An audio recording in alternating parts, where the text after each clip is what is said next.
It's time for Kimmer football. The Rangers are pushing to get back to the playoffs in 2014. Listen and watch live to Kimmer football right here on mylocalradio.net all season long. Presented to you by Monsanto, Old West Design, Western Wyoming Community College, and Old West Media Inc. Now, let's send it out to the voice of the Kimmer Rangers, Adam Jackson, as KHS football starts right now.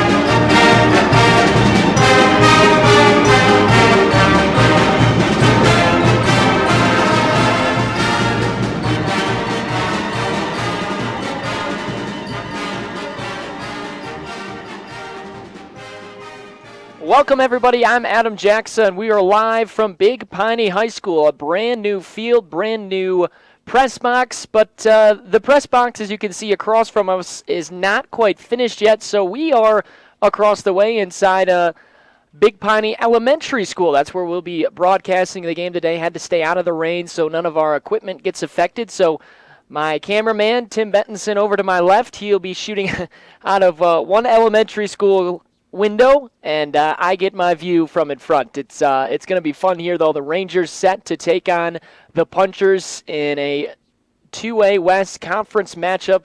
Kemmer trying to pick up their first win of the season. They're 0-3. The Punchers, they've played well under third-year head man Aaron McKelkey, 2-1 on the season. So we'll see if the Kemmer Rangers can come in, get a little bit of an upset. Fans, as you can see on that opposite side, slowly starting to file in. Well, we've got the Ranger pregame show taking you up to kickoff as we are just under 27 minutes away. We'll hear from your head coach, Sean Rogers. We'll get our we'll get our game day predictions, and we'll preview this matchup here on a rainy, soggy, dreary day here at Big Piney. Tim Bentonson, my cameraman, shaking his head. Yes, it is. It's about 50 degrees. We're hoping it heats up a little bit for the fans out there, and we're hoping that the rain stays away. It's kind of a slight drizzle right now, but we'll come back, set the scene for you more. Rangers and Punchers getting set. It's the homecoming game for the Punchers, and it's coming up between the Punchers and your Rangers in about 25 minutes. So stay with us. You're listening to Kemmer Ranger football on mylocalradio.com. Western Wyoming Community College is your choice for quality, affordable higher education in southwestern Wyoming and the Rocky Mountain West. Western offers more than 60 associate's degrees and 26 certificate programs in business, health science, humanities, math, engineering and science, visual and performing arts, and technology and industry. Wherever you are and whatever your goal, Western Wyoming Community College is your choice for education that makes a difference, because we are where you are.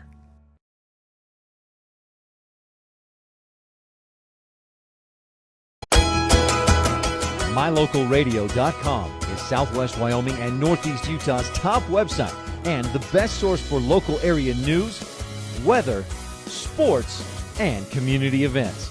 And that's not all. MyLocalRadio.com features thousands of photographs of Wyoming and Utah high school events, from speech and drama competitions to local events, sports and activities, and much more. Check it out today and see what MyLocalRadio.com has for you.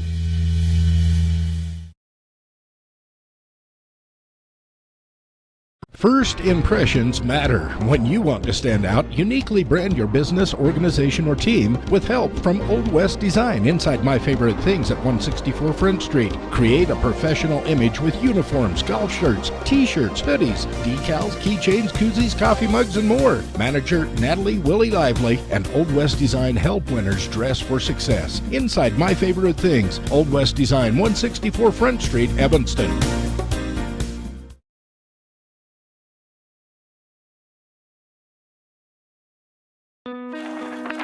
There's an organization in southeast Idaho whose wildlife conservation efforts have been commended by the Rocky Mountain Elk Foundation, the Idaho Fish and Wildlife Foundation, and the North American Moose Foundation. Who is this organization? It's Monsanto. While Monsanto is honored by the recognition they receive, their ongoing dedication to the environment is its own reward for all of us. So, imagine.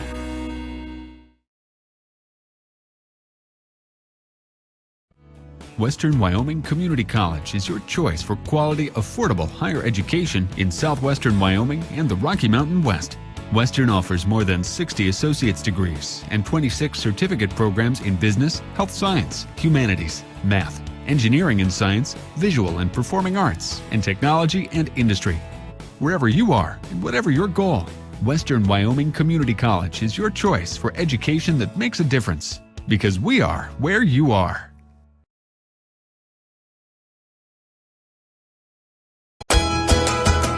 MyLocalRadio.com is Southwest Wyoming and Northeast Utah's top website and the best source for local area news, weather, sports, and community events. And that's not all. MyLocalRadio.com features thousands of photographs of Wyoming and Utah high school events, from speech and drama competitions to local events, sports and activities, and much more. Check it out today and see what MyLocalRadio.com has for you. And we welcome you back live on MyLocalRadio.com. I'm Adam Jackson. Piney High School, brand new field. It's just like the end zone to our right in all white block letters with the black outlining the course red. And then you take a look at the opposite end zone. You've got the punchers written on that side in all block letters in white with the black out. Big Piney High School, this is the first time that the Rangers won't play under the lights on a Friday this season. Of course, this is a 1 o'clock kickoff on Saturday. Fans still filing in, and because it's a new field, the press box isn't quite done yet. They were hoping to have it done by this game, but unable to get it ready. So we are across the way at Big Piney Elementary School, broadcasting this one as the punchers warming up to the right, the Rangers warming up to the left. Big Piney in the red uniforms today with the gray pants, red striping up the sides. They also have gray helmets, BP written on both sides of the helmets. Over for the Rangers, they're in the away uniforms.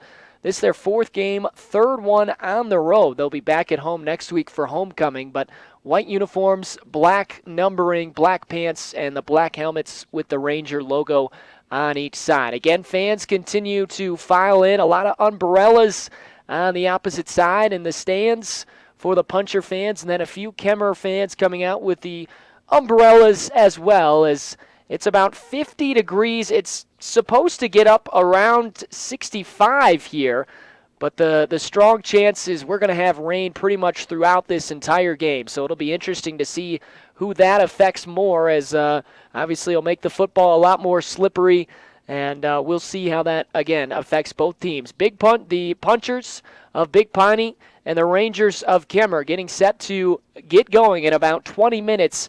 You're listening to Kemmer Football on the Ranger pregame. Come back, we're going to sit down and talk with the head coach. He will have the game day predictions from some of the students at Kemmer High School, and then we'll have kickoff. Rangers and punchers coming up in just Western Wyoming Community College is your choice for quality, affordable higher education in southwestern Wyoming and the Rocky Mountain West. Western offers more than 60 associate's degrees and 26 certificate programs in business, health science, humanities, math, engineering and science, visual and performing arts, and technology and industry. Wherever you are.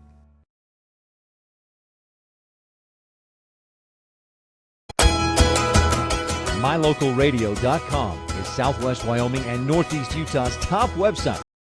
Best source for local area news, weather, sports, and community events. And that's not all. MyLocalRadio.com features thousands of photographs of Wyoming and Utah high school events, from speech and drama competitions to local events, sports and activities, and much more. Check it out today and see what MyLocalRadio.com has for you. First impressions matter. When you want to stand out, uniquely brand your business, organization, or team with help from Old West Design inside My Favorite Things at 164 Front Street. Create a professional image with uniforms, golf shirts, t-shirts.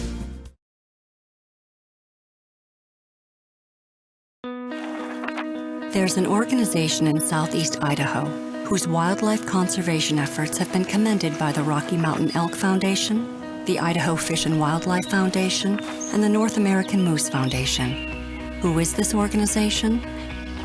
It's Monsanto. While Monsanto is honored by the recognition they receive, their ongoing dedication to the environment is its own reward for all of us. Monsanto. Imagine.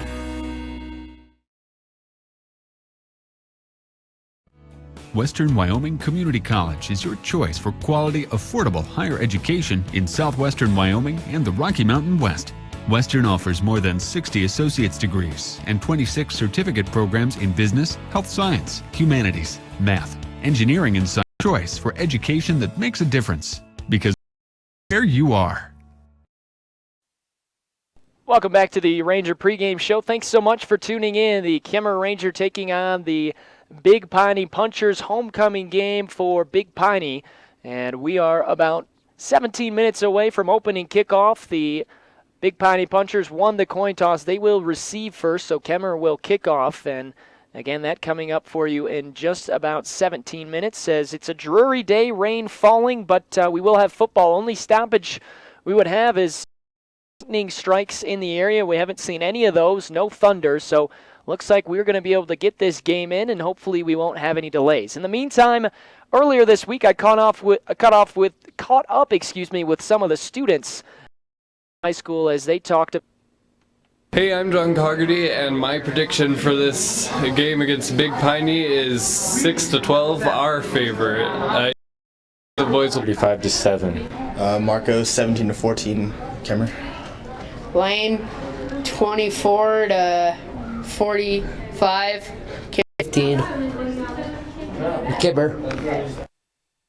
All right, so the Rangers have a lot to live up to, as all of the students thinking that their Rangers are going to pick up their first win. Again, Kemmer coming in 0-3, Big Piney coming in 2-1. I can't tell you a ton about Big Piney. Coach McKelkey, he wasn't able to get back to me to talk about his team. So what I do know is they're 2-1. They've taken down Shoshone and Lovell. They beat Shoshone 27-0. They beat Lovell 14-12. And they lost last week to Graybull 41-27. So they're coming in with a couple of wins. They're going to be a tough team. The Rangers, of course, 0-3.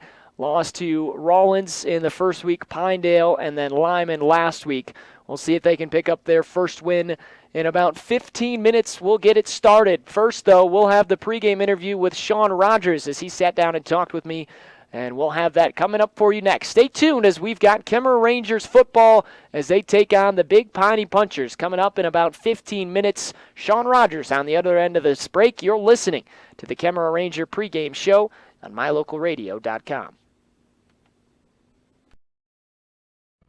Western Wyoming Community College is your choice for quality, affordable higher education in southwestern Wyoming and the Rocky Mountain West. Western offers more than 60 associate's degrees and 26 certificate programs in business, health science, humanities, math, engineering and science, visual and performing arts, and technology and industry. Wherever you are and whatever your goal, Western Wyoming Community College is your choice for education that makes a difference, because we are where you are.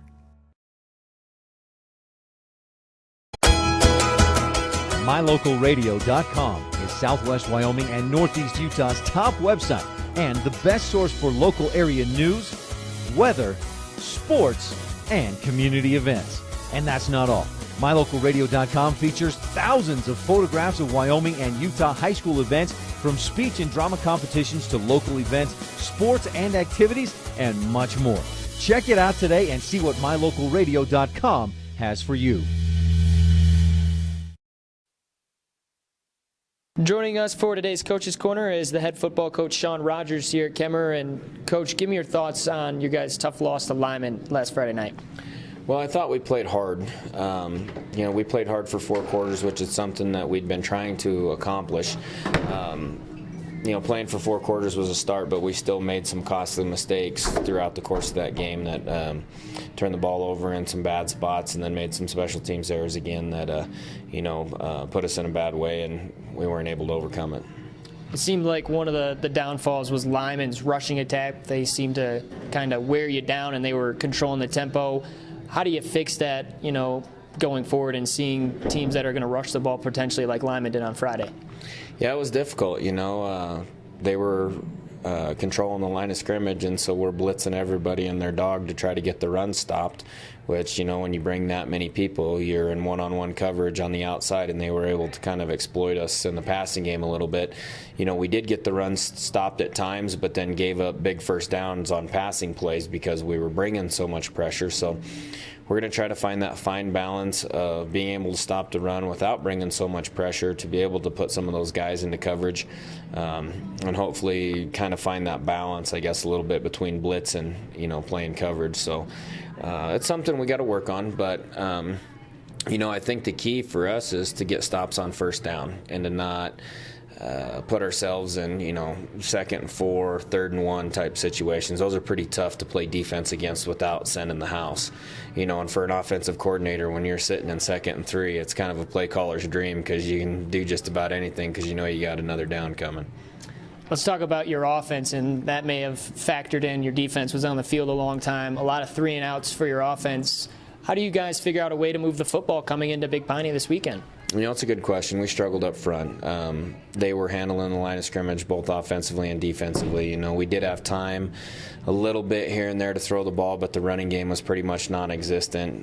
We had a tough time getting to their linebackers, and they really just hammered us. We got to go back to basics with both of our linemen and our backs, that when you run block, you got to maintain those blocks and drive people out, that just hitting for a second doesn't do the job, that you're going to have to actually try to move some people and use your technique. So we're going to go back to basics and try to work on that. Talking with the head football coach, Sean Rogers, here at Kimmer. I thought one of the positives, again, Dylan McLeod comes up with a couple of picks. How big are those turnovers? They're big. You just got to be able to follow up and do something with them offensively. And you can't get a turnover and then turn around and go 3-and-out on the backside of it. Another positive we had was I thought we punted the ball extremely well and actually started to flip the field a little bit, which we're going to try to build off that. Kickoff return was still kind of a weak area for us, where we just kind of sat and watched the ball and gave up a turnover there. But, Dylan did a nice job in the secondary. But, again, we were able to put him in, I think it was a 3rd and 13 on a couple of those where they had to throw the ball up, and we were able to go get it, as opposed to being in a 3rd and 1. So something to build off of, but we're going to try to work to get that running game of Big Piney stopped when we go up there to play them this Saturday. Just going to ask you about that.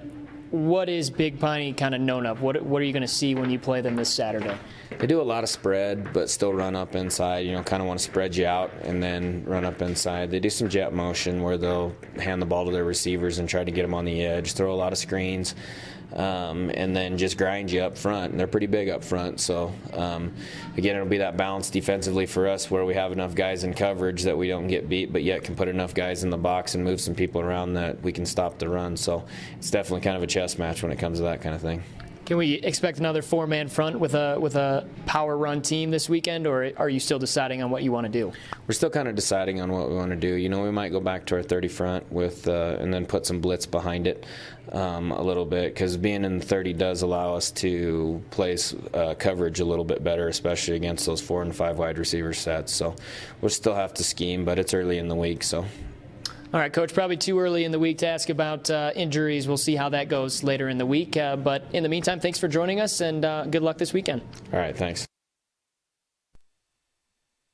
That was the head coach of your Kemmerer Rangers, Sean Rogers. I welcome you back to the Ranger pregame show. And I interviewed him earlier in the week, and we've made it, obviously, to game time just under 10 minutes away. And pretty much everybody back and healthy. I know they lost Bobby Webster, a big running back for them. He's back this week, according to Sean. And the only guy he said that wouldn't play is Justin Vanderzalm, as he is not able to he will not be at the game today, so he's not going to be playing. He also said Brandon Ellis will not be playing as well. That's the freshman, number 81, wide receiver. He's also used him in the backfield as well. I'm sorry, he's the senior on this team. He will not be playing as well. So other than that, though, this is a healthy Kemmerer team for the most part, healthy enough for them to play. But we'll see how the Rangers do. It's going to be tough to, again, handle the Big Piney team up front. You heard Coach Sean Rogers say they are big up front. They'll spread you out, and they like to run the ball. So they actually taking the field now to our right in the red uniforms, gray pants, red and white striping up the sides.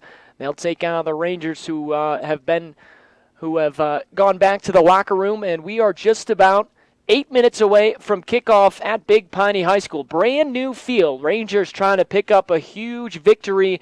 It'd be their first of the year. It's a conference match, obviously, in the 2A West. We'll see if Kimmer can take down the Punchers, and we'll have a little bit more for you in the pregame. We'll get this game set up just about 5 minutes away. So we'll come back with you on the Ranger pregame show, and then we'll have football. Kimmer taking on Big Piney in their fourth game of the year, and it's coming up for you next on mylocalradio.com. Western Wyoming Community College is your choice for quality, affordable higher education in southwestern Wyoming and the Rocky Mountain West. Western offers more than 60 associate's degrees and 26 certificate programs in business, health science, humanities, math, engineering and science, visual and performing arts, and technology and industry. Wherever you are and whatever your goal, Western Wyoming Community College is your choice for education that makes a difference, because we are where you are. MyLocalRadio.com is Southwest Wyoming and Northeast Utah's top website and the best source for local area news, weather, sports, and community events. And that's not all. MyLocalRadio.com features thousands of photographs of Wyoming and Utah high school events, from speech and drama competitions to local events, sports and activities, and much more. Check it out today and see what MyLocalRadio.com has for you.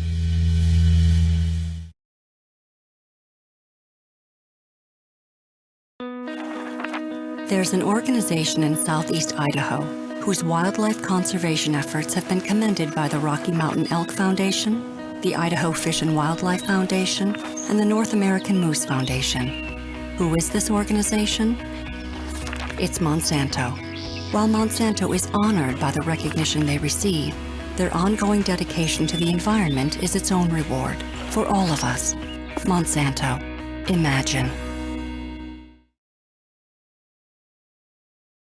First impressions matter. When you want to stand out, uniquely brand your business, organization, or team with help from Old West Design inside My Favorite Things at 164 Front Street. Create a professional image with uniforms, golf shirts, t-shirts, hoodies, decals, keychains, koozies, coffee mugs, and more. Manager Natalie Willie Lively and Old West Design help winners dress for success. Inside My Favorite Things, Old West Design, 164 Front Street, Evanston.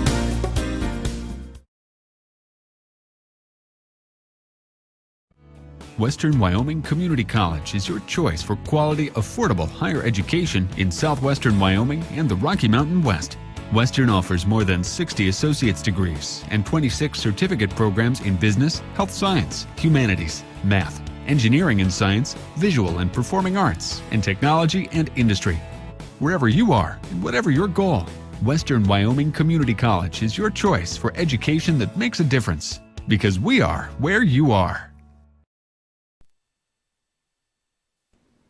Welcome back to the Kemmer Ranger pregame show. I'm Adam Jackson with you on mylocalradio.com. The Punchers getting warmed up on the far side of the field. Again, we are over at Big Piney Elementary School looking out onto the field. The press box not quite complete yet, and the rain coming down. We didn't want to have any issues sitting outside, so the Rangers and Punchers, they'll play in the rain. We'll sit inside here at Big Piney Elementary School. But the fans have come out in full force. It's homecoming week for the Big Punchers.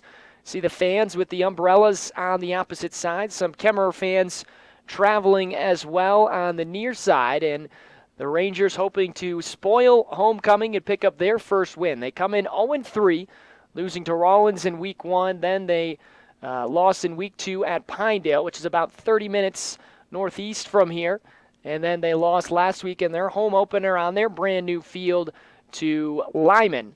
So they're 0-2 in conference. Big Piney, this is their brand new turf field. First year in play, and it is gorgeous out there. The red in the end zones, Big Piney on the north end zone, and Punchers written in all white on the south end zone. BP, the big block letter logo in the middle. And again, absolutely beautiful. The weather not quite as beautiful, 50 degrees. We'll have showers most likely throughout the entire game, But hopefully the thunder and lightning stays away as we're just about 3 minutes from kickoff. We'll take one more break, come back, and we'll have Ranger football. Kemmerer is kicking off to Big Piney when we come back. And hopefully the Rangers can get off to a good start and get their first win as they are about to come out of the locker room right now in those white uniforms and black pants. So we'll take a break, come back. Rangers and Punchers coming up next on mylocalradio.com.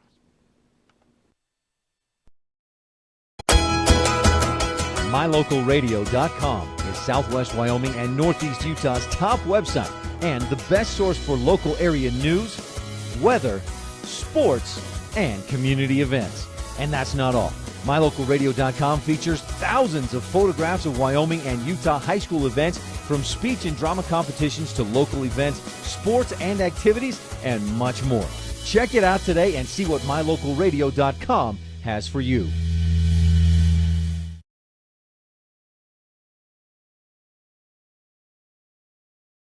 First impressions matter. When you want to stand out, uniquely brand your business, organization, or team with help from Old West Design inside My Favorite Things at 164 Front Street. Create a professional image with uniforms, golf shirts, t-shirts, hoodies, decals, keys, coffee mugs, and more. Dress for success inside My Favorite Things. Old West Design, 164 Front Street, Evanston. Western Wyoming Community College is your choice for quality, affordable higher education in southwestern Wyoming and the Rocky Mountain West. Western offers more than 60 associate's degrees and 26 certificate programs in business, health science, humanities, math, engineering and science, visual and performing arts, and technology and industry. Wherever you are and whatever your goal, Western Wyoming Community College is your choice for education that makes a difference, because we are where you are.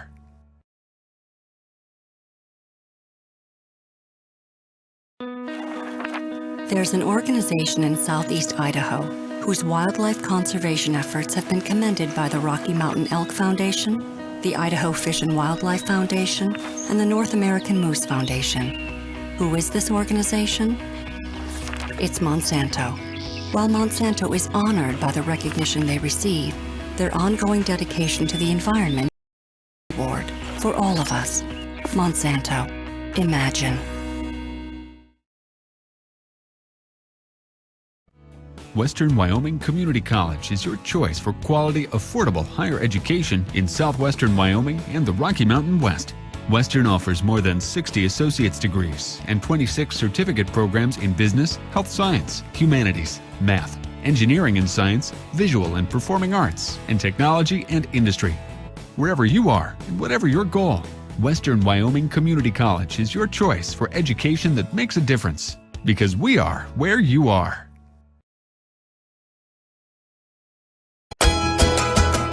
MyLocalRadio.com is Southwest Wyoming and Northeast Utah's top website and the best source for local area news, weather, sports, and community events. And that's not all. MyLocalRadio.com features thousands of photographs of Wyoming and Utah high school events, from speech and drama competitions to local events, sports and activities, and much more. Check it out today and see what MyLocalRadio.com has for you.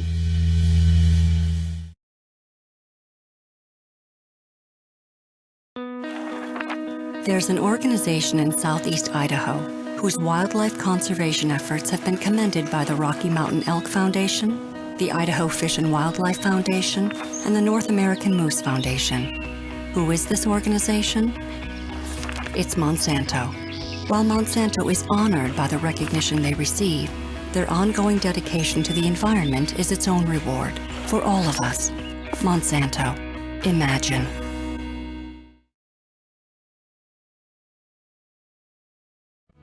Western Wyoming Community College is your choice for quality, affordable higher education in southwestern Wyoming and the Rocky Mountain West. Western offers more than 60 associate's degrees and 26 certificate programs in business, health science, humanities, math, engineering and science, visual and performing arts, and technology and industry.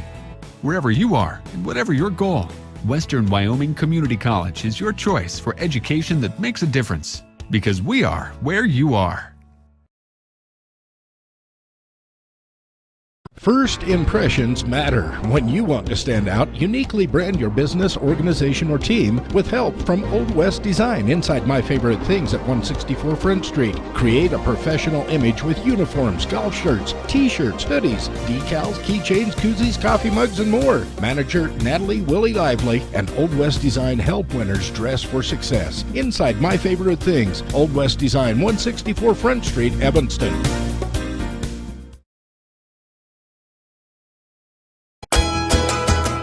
MyLocalRadio.com is Southwest Wyoming and Northeast Utah's top website and the best source for local area news, weather, sports, and community events. And that's not all. MyLocalRadio.com features thousands of photographs of Wyoming and Utah high school events, from speech and drama competitions to local events, sports and activities, and much more. Check it out today and see what MyLocalRadio.com has for you.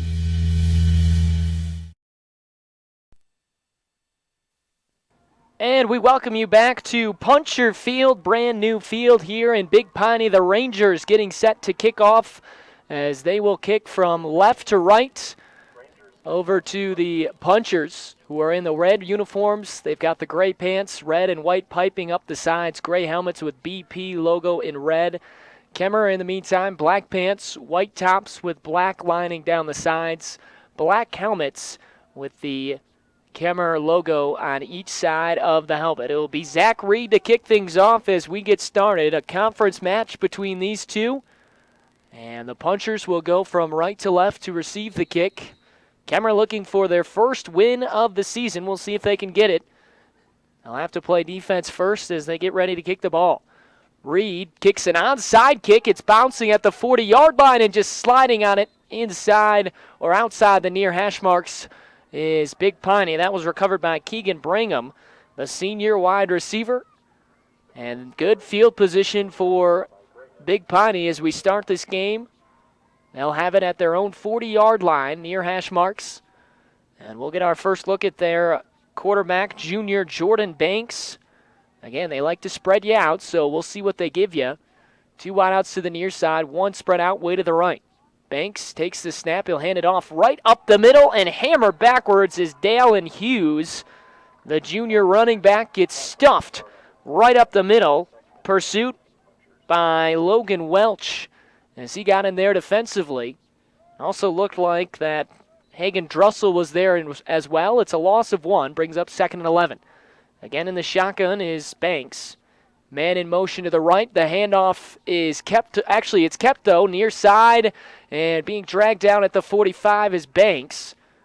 Tackle made by Brandon Doomer. It's a gain of 6. It'll bring up 3rd down and 4. They've got to get to the 50-yard line. Got it at the 46 on the near hash marks, going right to left. Banks in the shotgun. He's got Hughes standing behind him. Two wideouts to the right, one to the left. Kemmer sitting 4 on the line. Handoff is faked. Pressure coming across the middle, and it's intercepted by McLeod at the 40. He goes around the far sideline to the 45, up to the 50, and McLeod with yet again another interception. He had 2 last week. He leads the team, the free safety, and your starting quarterback. And a great start for the Rangers as they get the stop. And they get it with 11 minutes to play in the opening quarter. We'll see what the offense can do. This has been the issue with the Rangers. They haven't had much success moving the football. A lot of 3-and-outs for this team, so we'll see if they can get a push up front. As they've got Bobby Webster back there. He gets the start under center. As the handoff comes around near side to Webster. Webster being spun down, gets inside to Big Piney territory at the 48. Tackle was made by J.D. Fear. Give him 2 yards on the play, and it brings up 2nd and 8. Rangers going left to right. It's about 50 degrees here. Rain coming down. Not too bad. It's kind of a drizzle. We're just underway in this first quarter. Homecoming game for the Punchers. Lady Rangers beat the Punchers here on Tuesday, of course, inside the gymnasium. Rangers will spread you out this time. Under center again. Handoff is given toward the left, and no running room. It looked like Reed got the carry. And he was swallowed up by a couple of Punchers. And it'll bring up a 3rd down and long. Call it 3rd and 8. Ball sitting at the 48. Rangers having to get to the 41, it looks like. So 3rd and 7. McLeod and the team break the huddle. Dillon in the shotgun. He's got Webster to his left. 2 backs to the right. Now he rolls right side. Sets his feet. Throws a lofting ball near side. It's caught at the 33. Taylor Chapin hit immediately, but he makes the grab for the 1st down.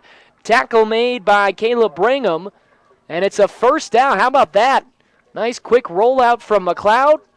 And a good catch by Taylor Chapin.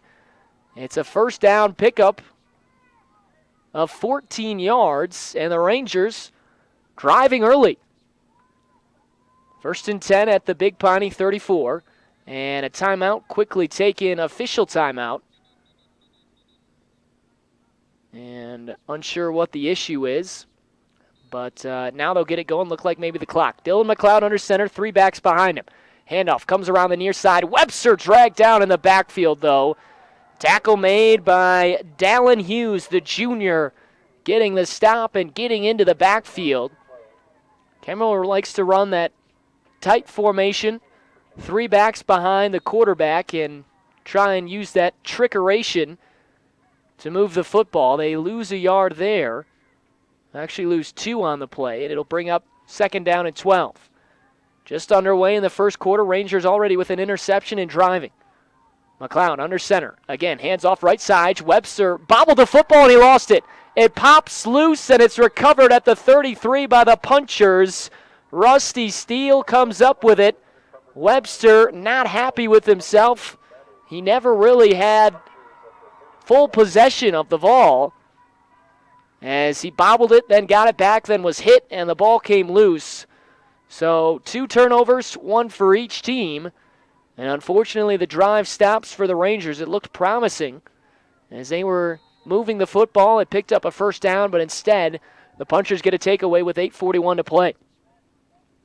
In the shotgun, Banks hands it off up the middle, and running room off right tackle to Dalen Hughes. And he gets about 3 yards on the play. He went up the middle and dragged a couple of tacklers toward the right side. Ball sits at the Big Piney 36. No score, just underway in the 1st quarter. Banks again in the shotgun. He's got Hughes behind him. Handoff up the middle. Hughes finding space to the 40. Gets up to the 44 and close to another 1st down. It looks like he has it. Nope, they'll say 3rd down and short. They mark him at the 42-yard line. And they're about a yard short. Wide out to the right, 2 to the left. Pistol formation, Banks in front of Hughes. Banks turns, hands off to Hughes, up the middle, and he stops. Not sure if he got the 1st down. It's right around the line of scrimmage. Stop made by Brandon Doomer. They gave him a yard, but it looks like they're going to have to bring the sticks out potentially to measure. 7:41 to play, underway in the opening quarter. Rangers taking on the Punchers. Kemmer picked off Big Piney in the first play, or the first possession. Rangers fumbling the football right back to Big Piney, though, and they're currently driving. Measurement upcoming, and is it enough for a 1st down? Yes, it is, just by the nose of the football. Punchers get the 1st down on 3 straight runs up the middle from Dallin Hughes. Going to hear that name a lot, the junior. Running back, a big body in this pistol formation. Punchers like to spread 3 out. They've got an offset tight end to the left of the line. Rangers with 3 down linemen. Snap is taken. Again, Hughes gets it up the middle, powers forward for maybe 2 before he's driven backwards. Taylor Chapin in there to make the stop. Also getting in on the action was Logan Welch. Brings up 2nd and 8. 7 minutes to play 1st quarter. Big Piney going right to left on their brand new turf field. 2-1 on the year. Rangers 0-3. In motion, Banks hands it off on the near side. Coming around to the 50 and dragged down at the Kemmerer 46 is J.D. Fear. That's enough for a first down. And the Punchers moving the football now in Kemmerer territory for the first time today. Dylan McLeod with an early interception, but then Bobby Webster with a fumble after the Rangers had picked up a first down and moved to the 32-yard line. Banks looking to the far sideline to get the call.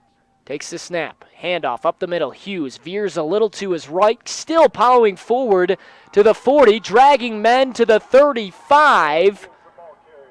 And he is right around another first down. Dallin Hughes. He's a big-bodied back. And it is enough for a first down. 10 yards on the carry. Rangers going to have to find a way to stop him, as he is certainly built for power, not for speed. Banks will take the snap again. Hughes up the middle.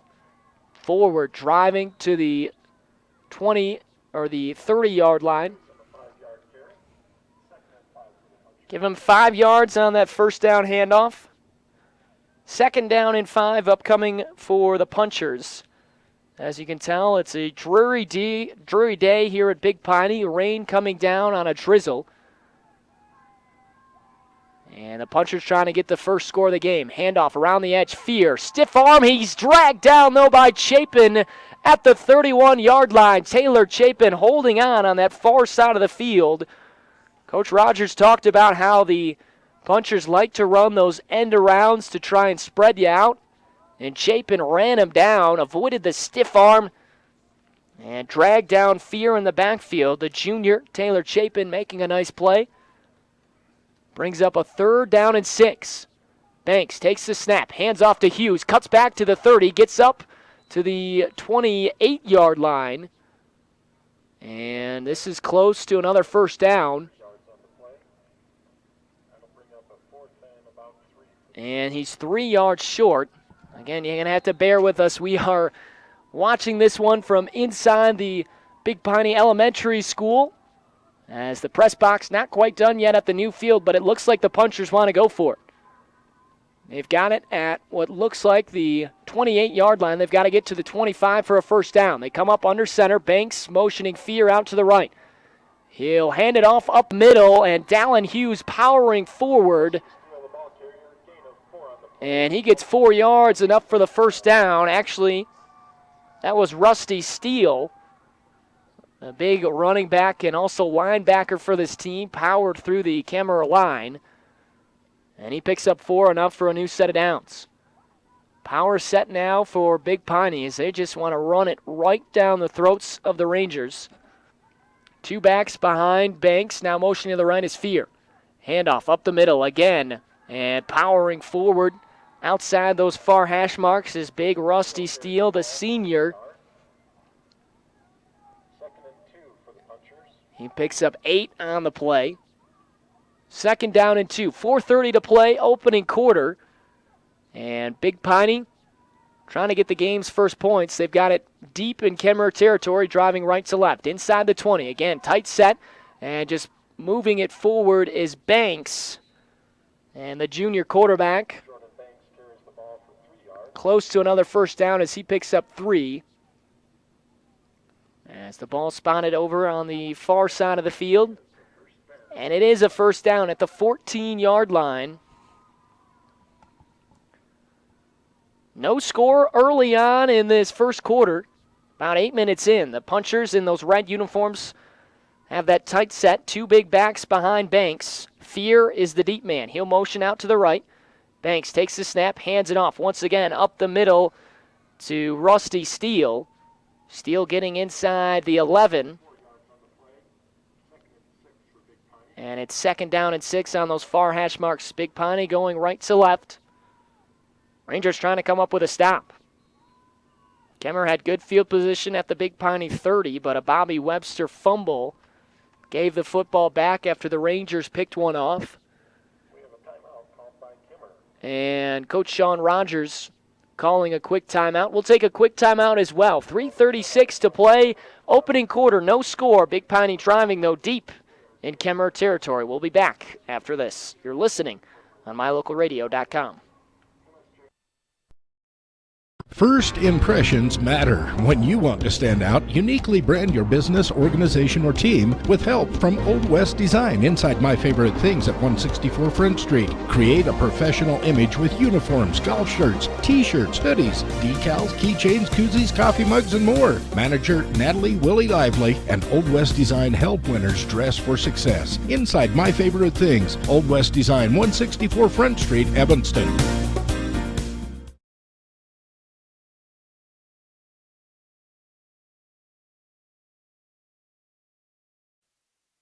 Welcome back to Big Piney High School on a brand new field here for the Punchers. They call it Puncher Field, and they are certainly punching the ball down the field, just running it right up the middle against this Ranger front.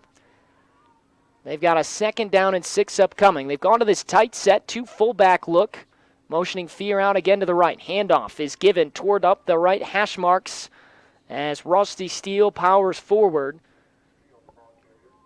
Rangers up to the task, though. Looked like the tackle was made by Taylor Rogers. And it's 3rd down and 3. As you can potentially see, the rain still falling, a drizzle.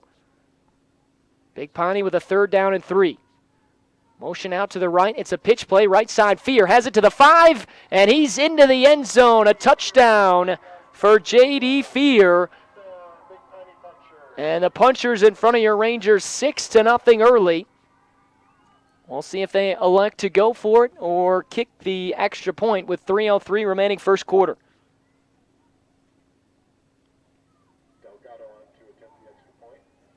And we will have an extra point, a try coming from Isaac Delgado. Banks will hold the quarterback. Puts the snap down. Delgado with the kick. It's up.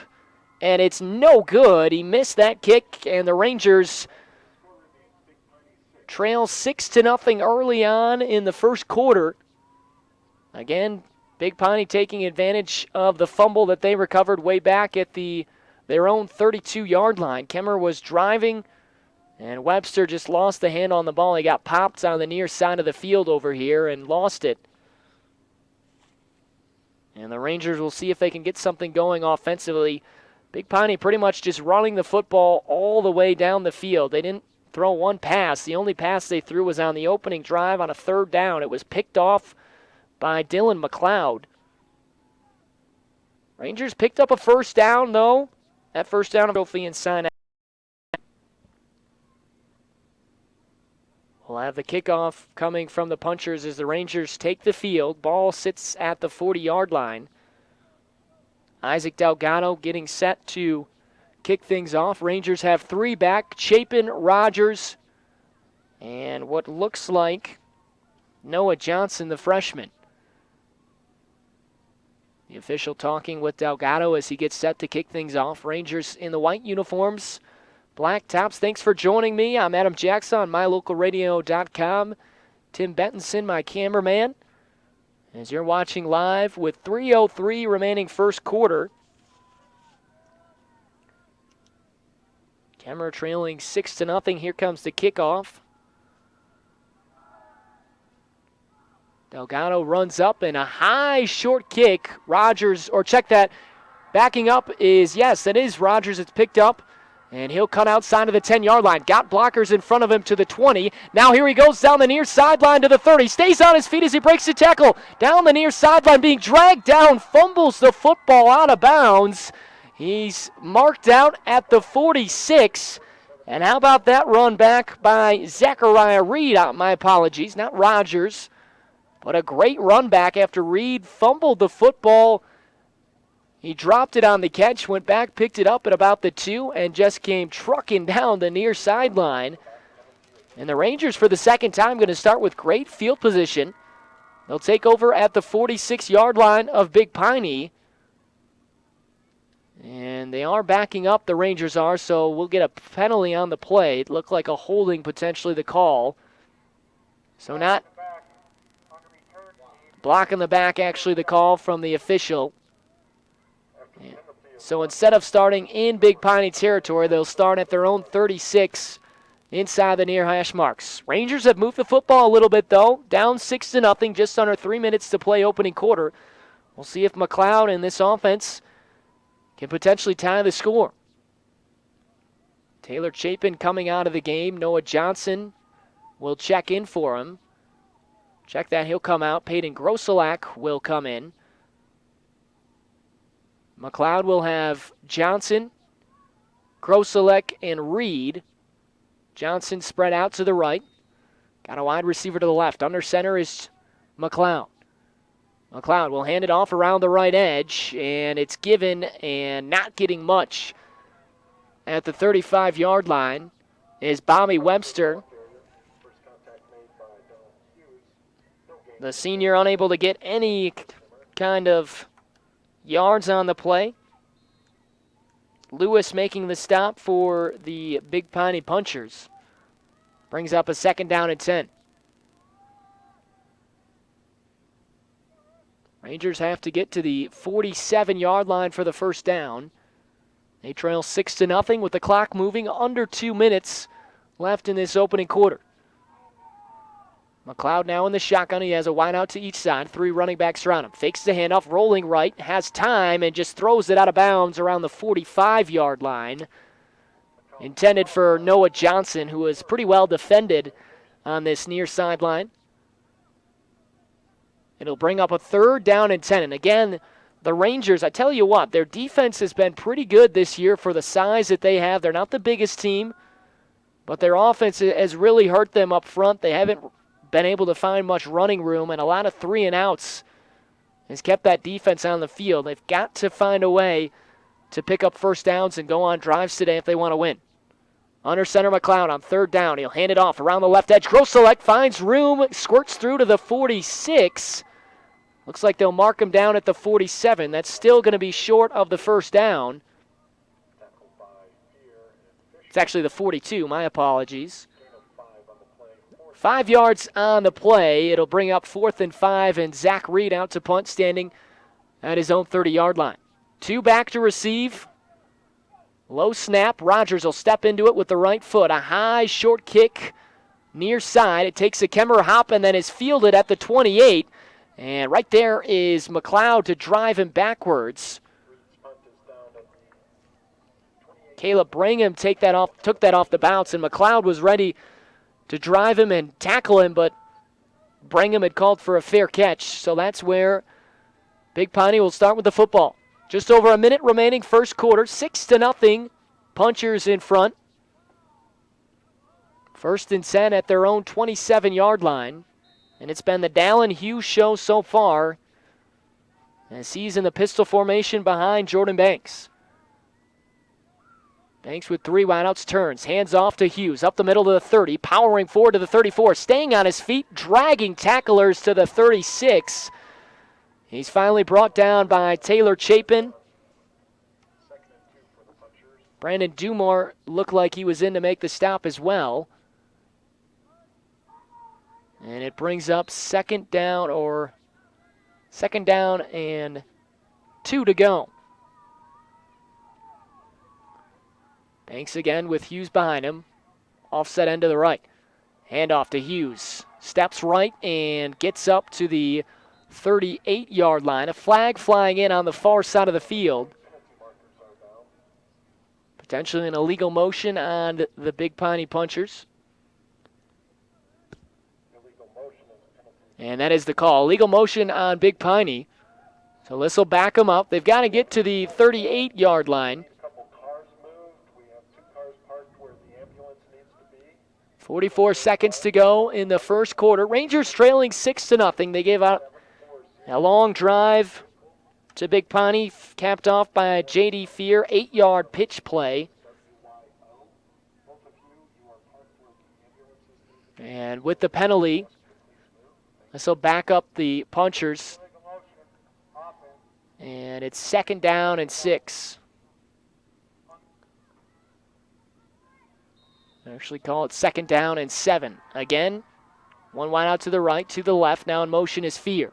Coming from left to right, gets the handoff around the right edge. He's got room to the 40. Gets outside with his speed, and there he goes down the far sideline to the 50. To the 45 of Kemmerer. Finally dragged down outside the 40-yard line. A flag flies in late. That may be a late hit on Kemmerer.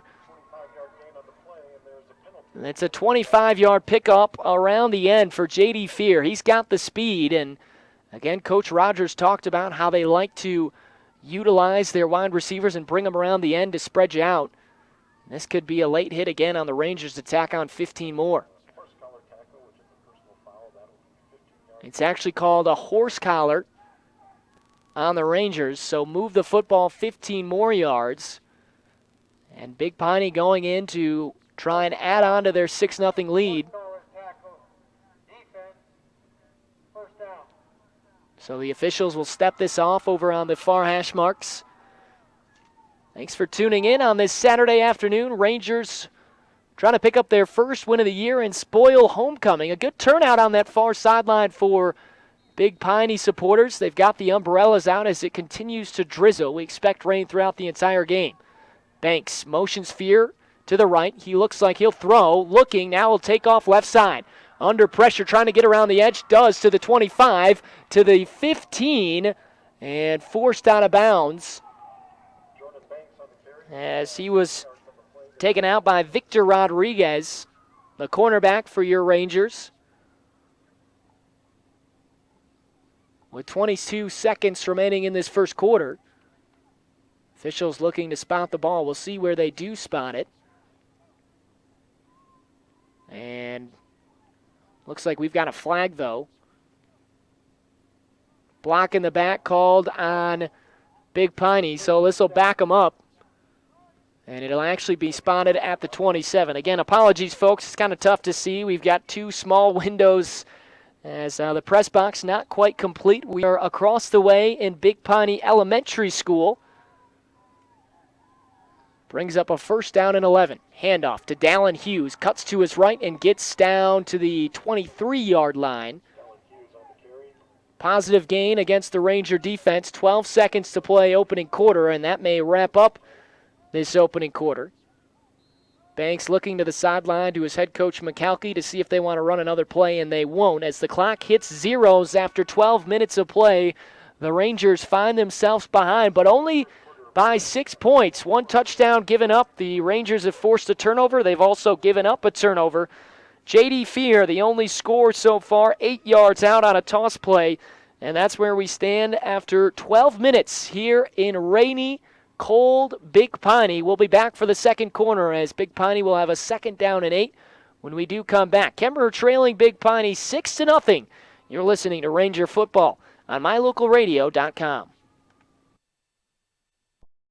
First impressions matter. When you want to stand out, uniquely brand your business, organization, or team with help from Old West Design inside My Favorite Things at 164 Front Street. Create a professional image with uniforms, golf shirts, t-shirts, hoodies, decals, keychains, koozies, coffee mugs, and more. Manager Natalie Willie Lively and Old West Design help winners dress for success. Inside My Favorite Things, Old West Design, 164 Front Street, Evanston.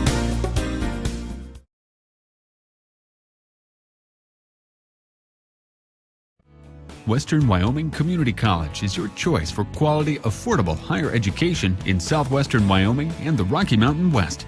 Western offers more than 60 associate's degrees and 26 certificate programs in business, health science, humanities, math, engineering and science, visual and performing arts, and technology and industry. Wherever you are and whatever your goal, Western Wyoming Community College is your choice for education that makes a difference. Because we are where you are. First snap of the second quarter, it's around the end to Fear. He gets to the 25-yard line, but he's driven down by Hagen Drussel. Also, Logan Welch in there as well. Good stop on second down. It'll bring up 3rd and 8, just underway in the second quarter. 6-0, Big Piney leading your Rangers. Kemmerer has fought tough. They need a stop here on 3rd down. 2 wideouts to the right, 1 to the left. In the shotgun is Banks. He fakes, and now he'll keep on the option near side. scurrying up to the 20, stays on his feet, gets outside to the 10, to the 5, cuts inside, and he's into the end zone. Jordan Banks with the touchdown, and a big run of 25 yards on 3rd and 8, and it's now 12-0. Good maneuvering by Jordan Banks as he picked up the touchdown. He didn't look like he was going to get the first down, but he broke through and scurried around the far sideline. And again, Big Piney will attempt the extra point. Isaac Delgado. Snap is down from Banks. The kick is up. And once again, it's no good. This time tailing away to the right side. And after 12 minutes and 40 seconds into this game, it is 12-0 Big Piney in front. Couple of running touchdowns, this one coming on the quarterback keep. He optioned near side, cut back across the field, found himself going all the way to the opposite side and in for a 25-yard scamper. And it is now 12-0. Points down early on, second quarter at Big Piney as they're behind 12-0. Western Wyoming is your choice for quality, affordable higher education in southwestern Wyoming and the Rocky Mountain West. Western offers more than 60 associate's degrees and 26 certificate programs in business, health science, humanities, math, engineering and science, visual and performing arts, and technology and industry. Wherever you are, Western Wyoming Community College is your choice for education that makes a difference. From left to right as he's got the ball teed up at the 40-yard line.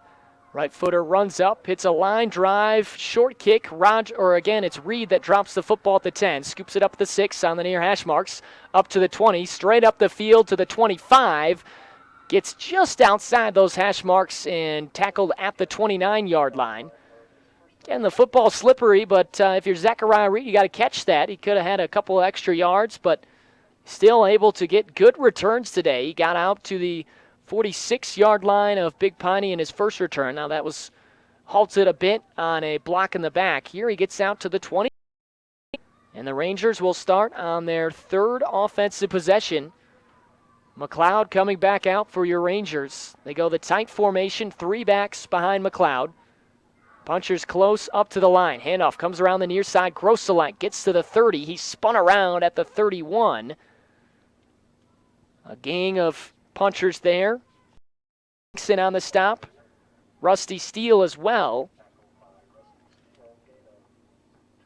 Give him 2 yards on the carry. 2nd and 8 with just under 11 minutes to play in this second quarter. 12-0 punchers on their homecoming game. First time this year that the Rangers haven't played on a Friday night. Obviously, Saturday afternoon for today's game. McLeod in the shotgun. He's got 3 backs around him. Takes the snap. He wants to throw at the 25. Has time. Down the near sideline. And it's incomplete. Broken up. Intended for Jackson Chalk. Good defense, though, as it was tipped away by Caleb Brigham, the sophomore defensive back. Good protection, though, from the Rangers. McLeod had time to throw, set his feet. And there was an opportunity for Chalk to come up with it, but he was very well defended. Jackson caught a terrific 12-yard pass last week. Was able to catch it in traffic, and certainly the Rangers happy to have him back after play in the Rollins. Edge gets up to the 30, stops, tries to come back inside. He's gang tackled way over on the far side of the field. A slew of defenders for Big Piney there to make the stop. Rangers again unable to move the football. And Zachariah Reed will have to punt for the Rangers as they go 3 and out. Again, just unable to get that A-plus trophy and sign first down. Your local trophy and sign expert. To receive is Big Piney. They'll stand at the 40, 2 backs down. Rogers, he'll throw. He's got a man wide open, and it's McLeod. Makes the catch at the 50. Breaks the tackle down the near side of the 40. There he goes to the 30. 1 man to beat to the 20. Trying to beat him to the edge, to the 5. He's tackled inside the 2-yard line. What a play call from Sean Rogers. McLeod was all by himself on the near side. A picture-perfect throw from Zachariah Reed. We saw that ran last week, and it was called back on a penalty. And the Rangers just a couple of yards from getting a touchdown on a huge pass play on a fake punt on 4th and 8. Good athleticism shown from McLeod as he broke a couple of tackles. And it's now 1st and goal from inside the 2-yard line. Reed, Webster, and Grosselek, the backs. And the Rangers just sneak it in, and they're in. Kemmer with the touchdown from 1 yard out. And hold on, we've got the officials debating on what happened here. Ranger fans on the near sideline being heard is what an exciting play. A faked punt called by Sean Rogers. Ball was way back at the 20-yard line, and it was taken for just under 80 yards up to the 1-yard line. Officials sorting out what the call is. That was the ready play. Play never went. And it looked like the play wasn't ready to go, so we'll replay. It'll be 1st and goal from the 2. The ball spatted on the near hash marks. Kemmer trailing 12-0. 9.5 minutes to play opening half, but they've got it 1st and goal. We'll see if they try and sneak it again. McLeod will come up to the line. He's got Webster, Reed, and Grosselek off to the right. And Coach Rogers talking with the officials right now on the current sideline. And not sure what he's talking with the official about, but how about the play call from Coach Rogers? A fake punt. And the trickeration by the Rangers has given them a 1st and goal. Waiting for the snap, though. Again, Rogers talking with the official. You're listening on mylocalradio.com. I'm Adam Jackson. Thanks for tuning in on this rainy afternoon in Big Piney. We are ready for the snap, though. McLeod has got it under center. 2 backs behind him. He'll keep it up the middle. Powering forward. Is he in? Yes, he is. The touchdown from 2 yards out from Dylan McLeod, who took that the entire way. He caught the pass on the fake punt. Went about 78 yards down to the 2. And then he finishes off the drive.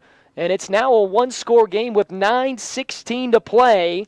It's 12-6, and the Rangers got to believe they're going to go for this. They don't have an extra point kicker in Zachariah Reed.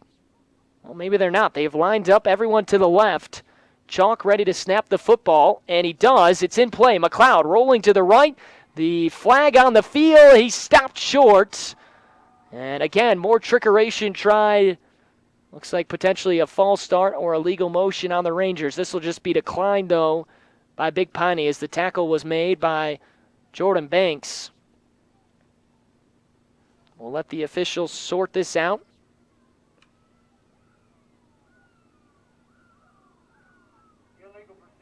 And it's a legal procedure called.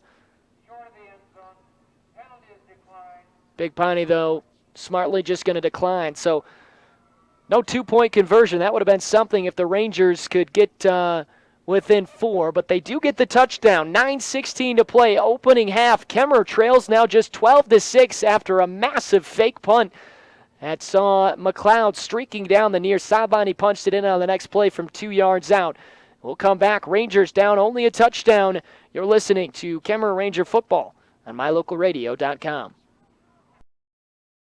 First impressions matter. When you want to stand out, uniquely brand your business, organization, or team with help from Old West Design inside My Favorite Things at 164 Front Street. Create a professional image with uniforms, golf shirts, t-shirts, hoodies, decals, keychains, koozies, coffee mugs, and more. Manager Natalie Willie Lively and Old West Design help winners dress for success. Inside My Favorite Things, Old West Design, 164 Front Street, Evanston. So the Rangers get on the scoreboard as we welcome you back on mylocalradio.com. I'm Adam Jackson. Rangers trailing 12-6. A fake punt call by Coach Rogers, and it was a good one. Zachariah Reed finding Dylan McLeod on the near sideline. He took it all the way down to the 2-yard line and punched it in on the next play. Here's Reed to kick. A high, short kick. Actually, that'll go over the head, and as Banks was unable to get to it. And he's fired up. Rangers, they want to win. They are 0-3, obviously. every team wants to win, but the Rangers certainly would love to get off the snide and get their first victory of the season. They trail 12-6. We'll see if the defense can build off this momentum, get a stop. They stopped Big Piney on the opening possession. Since then, though, 2 touchdown drives by the Punchers. Banks and Dale and Hughes have been the weapons that have hurt them so far. Hughes gets the handoff. He's got room to the 27-yard line, dragging tacklers just inside the far hash marks. Tackle made by Logan Welch, the senior defensive lineman. It's a gain of 4 yards, brings up 2nd and 6. Just under 9 minutes remaining in the opening half. Rangers trailing by 6 points. If they could force a turnover here, that would be huge. Get some good field position and try and tie the score. Here comes Fear around the edge. Gets the handoff. No, he doesn't. It's kept by Banks up the middle. He's still carrying tacklers and rumbling forward to midfield. Finally tackled just inside those far hash marks. Peyton Grosselek brought him down. And the Rangers letting Banks slip through their fingers. He's a couple of times today been able to sneak past the secondary. He scored on a 25-yard touchdown earlier. That time he gets a big gain and a first down for the Punchers as they've got it on the opposite side of the field. 1st and 10 at the 50-yard line. They've thrown 1 pass today. It was intercepted. Since then, it's been all run, whether it be option, straight up the middle with their big back, Dallin Hughes, or if it's been Banks on the keep. They've also used J.D. Fear around the edge. This one to Hughes up the middle, powering forward to the 40, and finally brought down at the 39 as he runs over Taylor Chapin. And this is just old-fashioned right down the middle, coming right at you. Dallin Hughes, the big back, picks up 11, and it's a first down once again for the Big Punchers. The Big Piney Punchers, excuse me. They've got it at Kemmerer 40-yard line. Banks takes the shotgun snap. Again, hands around the left to Hughes. Hughes on those far hash marks being driven and finally brought down at the 42. Carrying a couple of tacklers. Brandon Doomer over there. Zach Reed on the stop as well. Give him 3 yards, and it brings up 2nd and 7. Just under 8 minutes to play, opening half. 12-6, Big Piney in front, driving. Rangers looking for a stop. Again, the shotgun snap taken, and the ball almost fumbled. Hanging on to it and falling forward is Hughes, getting inside the 35, down to the 34. But that ball almost came out of the arms of Hughes. Was kind of an awkward exchange from Jordan Banks to Dallin Hughes, but credit the big tailback as he was able to put both arms around the football and hold on to it.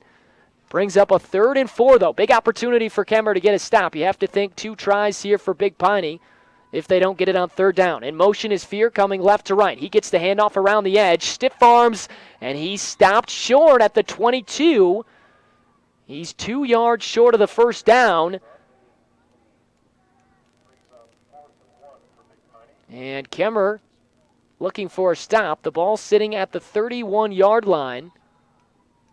They've got to get to the 30. Looks like the 31.5. Sean Rogers getting down, hoping his team can get a stop. This would be big right now. 4th and about 1.5. Quickly up to the line. Rangers stack the box. And just keeping it as Banks around the left edge. He's got the first down to the 29. And that'll move the chains. So Rangers just unable to get the stop. Give him 2 yards on the carry, and it's 1st and 10 for Big Piney. 6.5 minutes remaining, second quarter. Punchers lead your Rangers 12-6. A fake punt by Kemmerer set them up for their touchdown, just getting it on the last drive. But ever since the opening possession, the Rangers haven't been able to stop the Punchers. Fear motioning out to the right, but the official coming in, and a flag flies.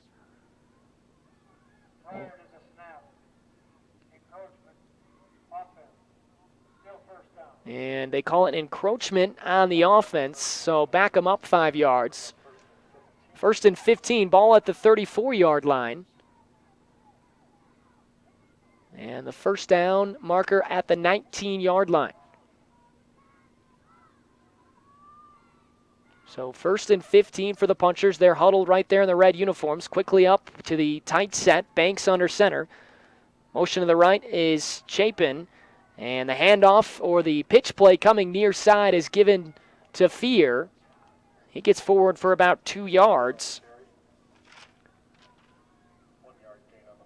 I'll actually give him 1 yard. Brings up 2nd and 14. Again, Big Piney simply just running the football. They've thrown it once. It was a 3rd down opportunity on their first drive. That was picked off. The Rangers' only stop so far today. This is the 3rd possession for the Punchers. And they're chewing up the clock, leading 12-6. Banks takes the shotgun snap. Hughes up the middle, and good job by the Ranger defense, stopping him right at the line of scrimmage. Reed in there, Drussel in there, and also Logan Welch, who's been in on a lot of tackles today, and it brings up a 3rd down and 14. Punchers have to get to the Kemmerer 19. They've got it at the 32-yard line. Ball just inside the near hash marks. Banks in the shotgun, a man behind him. He'll roll left side, looking to throw. Has time at the 35. Throws on the run, and it's incomplete. Just out of the outstretched arms of his intended wide receiver way over on the far sideline. J.D. Fear, he was open. Had a step on the Rangers' defense.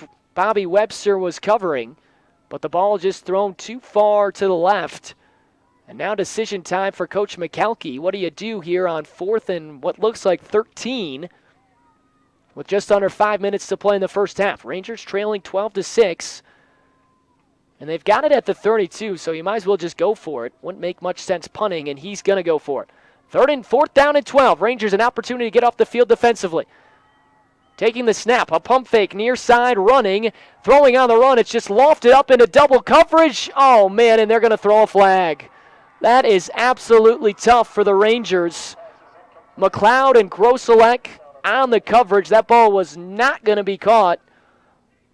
And McLeod just got tangled up with the intended wide receiver. And that is a tough, tough blow for the Rangers. Ball was overthrown. 2 defenders on the intended wide receiver. And McLeod just got tangled up and tripped the wide receiver. And this obviously would be an automatic first down. We'll see what the officials do. They're discussing it. It wasn't incatchable, but that ball certainly wasn't going to be caught. It was overthrown on the near side. And this would be, again, a tough call if it goes against the Rangers. A 4th down and 13. And they call pass interference on Kemmer. Man, that's tough. If McLeod's feet don't get tangled with that wide receiver, Rangers have the football, and instead it's an automatic first down, and you move it deep into Ranger territory at the 17 on the near hash marks. And that's just really an unfortunate play. 1st and 10, though, for Jordan Banks and the Punchers as they go left to right, leading 12-6, under 5 to play opening half. Banks has Hughes behind him, offset to the right. Handoff given to Hughes, trying to get around the left edge, and holding on is Hagen Drussel. Good tackle made. Drussel wrapped him up at the ankles and then was just holding on to Hughes' left leg to make sure he couldn't get away. Looks like he didn't gain anything. And it brings up 2nd and 10 from the 17-yard line. Ball centered at the 17. At the Kemmerer 17, 2 wideouts to the left, 1 to the right. Banks with Hughes again behind him. They run option, left side. Banks keeping to the 15, to the 10, getting down to the 5, down around the 3. And there he's finally forced out of bounds on the far sideline. A big pickup of 13 yards.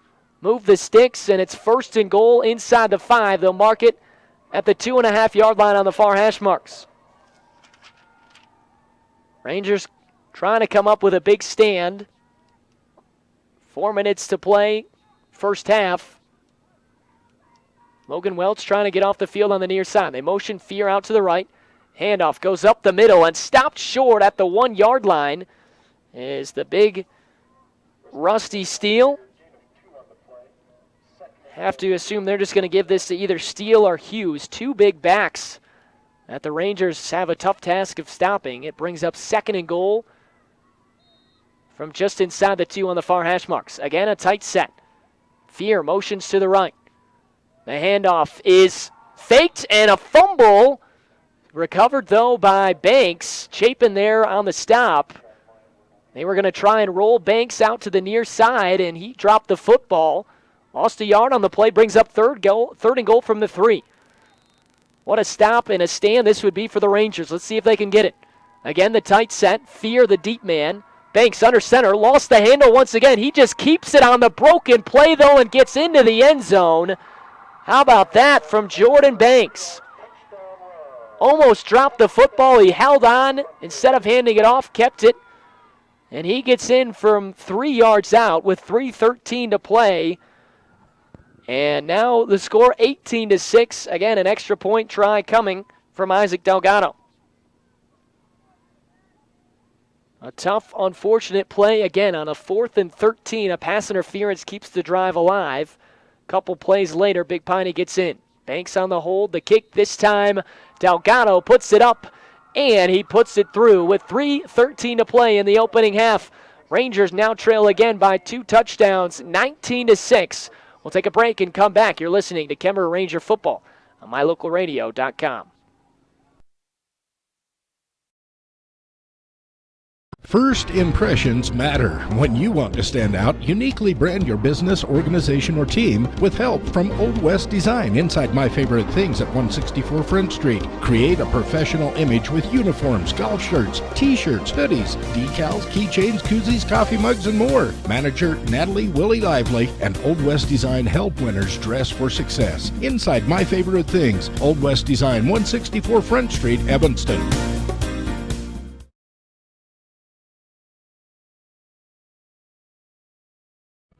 Western Wyoming Community College is your choice for quality, affordable higher education in southwestern Wyoming and the Rocky Mountain West. Western offers more than 60 associate's degrees and 26 certificate programs in business, health science, humanities, math, engineering and science, visual and performing arts, and technology and industry. Wherever you are and whatever your goal, Western Wyoming Community College is your choice for education that makes a difference. Because we are where you are. Low line drive kick that's picked up by Reed at the 11-yard line. He'll swing toward the middle of the field, coming near sideline to the 20. Trying to outrun a couple of puncher defenders. He gets tripped up, though, at the 22. Initial hit came from Jake Pape over on the stop. Also in there to clean up was Keegan Brangham. And it'll be 1st and 10 for the Rangers at their own 22-yard line. Check that, they're going to spot it at the 23, so 1st and 10 at the 23, just inside of the near hash marks. And the Rangers, they need a touchdown, trying to get back to within a score with 3:05 to play first half. They do get the ball first out of the second half, so this would be a nice drive if they could get some points before the half comes. Snap is quickly taken. McLeod hands off around the right edge. Webster pushing forward for 4 yards. Gets back to the middle of the field.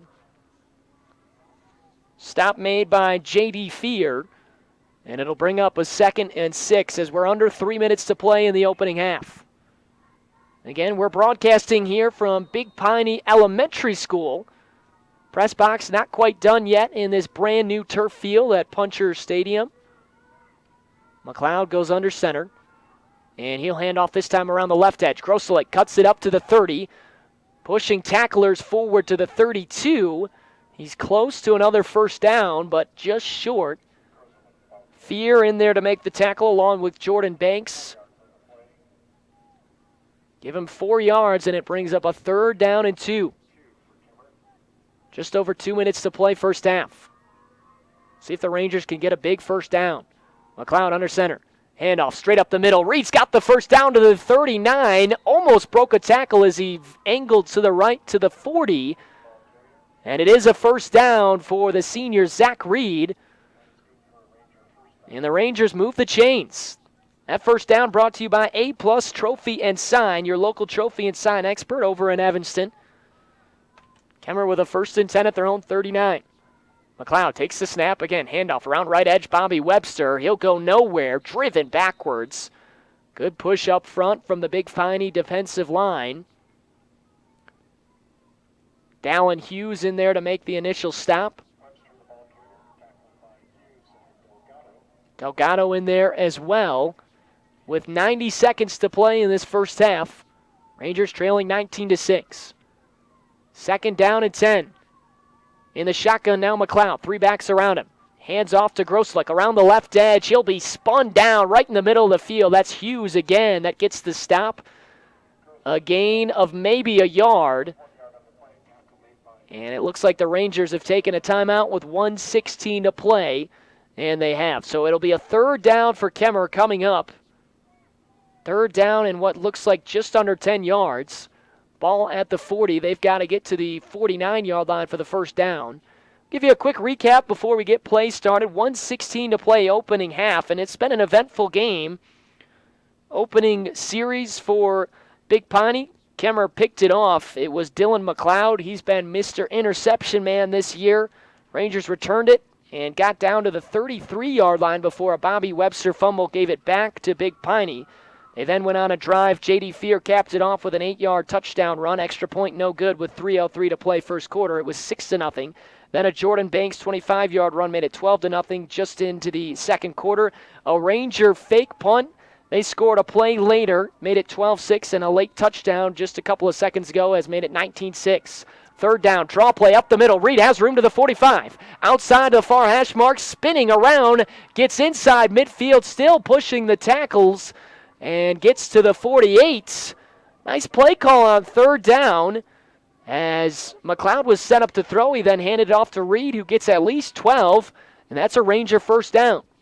Clock stops as they reset the football. 1:06 to play first half. Rangers trying to get a late touchdown going into halftime. McLeod takes the snap. Again, it's a draw play, and Reed can't get away from those big defensive linemen. Fear in there to make the stop, along with Rusty Steele up front. Loss of 2 brings up 2nd and 12 from midfield. McLeod taking the snap, drops back, has time, now under pressure. He'll loft it down the near side of the field, pops up in the air, and caught by the Rangers at the 27-yard line. Just outside those far hash marks, Bobby Webster makes the grab. 37 seconds to go, first half. A missed chance at an interception, and Webster caught the football. McLeod again in the shotgun, 2 outs to the right, 1 to the left. First and 10 at the Big Piney 27. McLeod takes the snap, rolling right, steps up. He'll loft it down the far sideline, has a man. Grosselek makes the catch. Into the 5, reaches for the end zone. Is he in? No, he's out of bounds, but very close to the goal line. Peyton Grosselek slipped out of the backfield, and he was wide open. Nice throw by McLeod, and Rangers an opportunity to get some points with 27 seconds remaining in this first half. I believe Kemmer has 1 timeout remaining. They'll come up to the line of scrimmage, what looks to be at the 3. Under center McLeod, Reed behind him. Handoff to Reed, straight up the middle, bowling forward, and he stopped short. 20 seconds, the clock running, and Coach Rogers will take a timeout. It'll be 2nd down and goal from, I believe, the 3-yard line. Timeout for the Rangers. I'm not sure that they have any more. I think they've taken 3. So an interesting couple of play calls coming for Sean Rogers. 22 seconds on the clock. It's a 2nd down and goal from the Big Piney 3, but you have no timeouts. So if you're going to run the football, if you don't get in, you got to hurry up back to the line of scrimmage and try and run another play. But the Rangers, you may see him throw. Dylan McLeod has made a nice couple of plays throwing the football today. So that might be what you go to right here. If you do run it, you should have time to set up another play. But again, you got to hurry. No timeout, so here we go. Kemmer will break from their sideline. 2nd down and goal, 22 seconds to play first half. In the shotgun is McLeod. Reed stands behind him. In motion, Bobby Webster, left to right. McLeod takes the snap. He wants to throw. Lofts it near corner of the end zone, and it's incomplete. Intended for what looked like Can't quite tell who the pass was intended for. Oh, it was intended for Jackson Chalk. And it's incomplete. We apologize. Oh, the camera went in and out there. It's back on for us, though. But a third down and goal with 17 seconds to play first half. No timeouts for the Rangers. So here we go. Kemmer, third down and goal from the 3. They got to get points here. You got to come up with a touchdown and get back to within a score. Kemmer fans standing and applauding from the near sideline. And delay of game on the Rangers. That's tough. This will back them up from the 3 to the 8. And certainly now you're going to have to throw the football. You have 2 attempts at the end zone. McLeod in the shotgun with 2 backs around him. Takes the snap, backing up, has time, guns it over the middle. Incomplete, intended for Taylor Chapin. He was met and hit hard by Caleb Brangham. There are some flags on the play. We'll see what the call is. Clock shows 14 seconds. And it looks like it's against the defense. And they call pass interference on Big Piney. 14 seconds to play. That should be. And they'll replay third down. So spot the ball back up to the 3-yard line. Kemmer still with 2 plays. So 2 opportunities to get this ball into the end zone. 19-6, the Punchers in front of Kemmer. But the Rangers knocking at the door. 14 seconds to go, first half. Rangers have it third down and goal from the 3. Ball sits on the far hash marks. McLeod in the shotgun. Reed stands behind him. He's got 2 wideouts to the right, 1 to the left. Taking the snap, rolling left side, and keeping it is McLeod. He's dropped. 7 seconds to play. Kemmer going to have to try and run quickly. 3 seconds, 2 seconds, 1 second, and that's how the half will end. Boy, that is tough for the Rangers. They tried to roll McLeod to the left side, and he was taken down. And the Rangers had no timeout, so that's how the half will come to a close. A tough way to see the Rangers run out of time. And we will go into the half. Kemmer trailing 19-6, but good fight put up by these Rangers as they came close to getting this to within a score. They'll have the football first when we come out in the second half. It's now time for your T-Bar S halftime show. T-Bar S Technoglass of Evanston. That's coming up for you next, right here. You're listening to Kemmer Ranger Football on mylocalradio.com.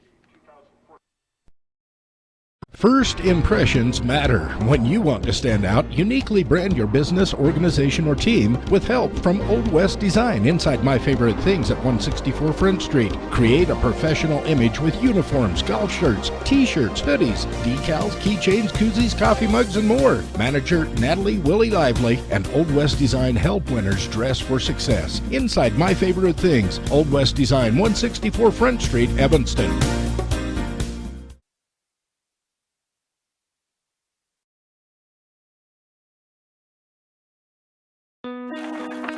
There's an organization in southeast Idaho whose wildlife conservation efforts have been commended by the Rocky Mountain Elk Foundation, the Idaho Fish and Wildlife Foundation, and the North American Moose Foundation. Who is this organization? It's Monsanto. While Monsanto is honored by the recognition they receive, their ongoing dedication to the environment is its own reward for all of us. Monsanto. Imagine.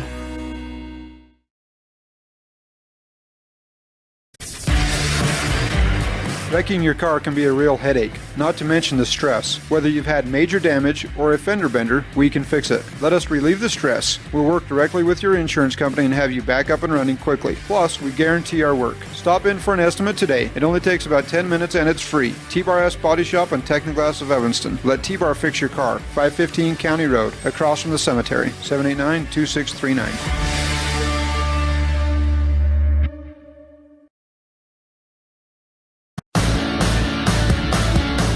Whether it's rock chip repair or full windshield replacement, call the professionals at T-Bar Body Shop and Technoglass of Evanston. It's simple. I handle all the details with your insurance company, plus the Technoglass truck can come to you. Windshields that we replace are guaranteed for as long as you own the vehicle. Call me today for a free quote, 307-789-2639, 789-2639. T-Bar Body Shop and Technoglass of Evanston. Let T-Bar fix your car, 789-2639.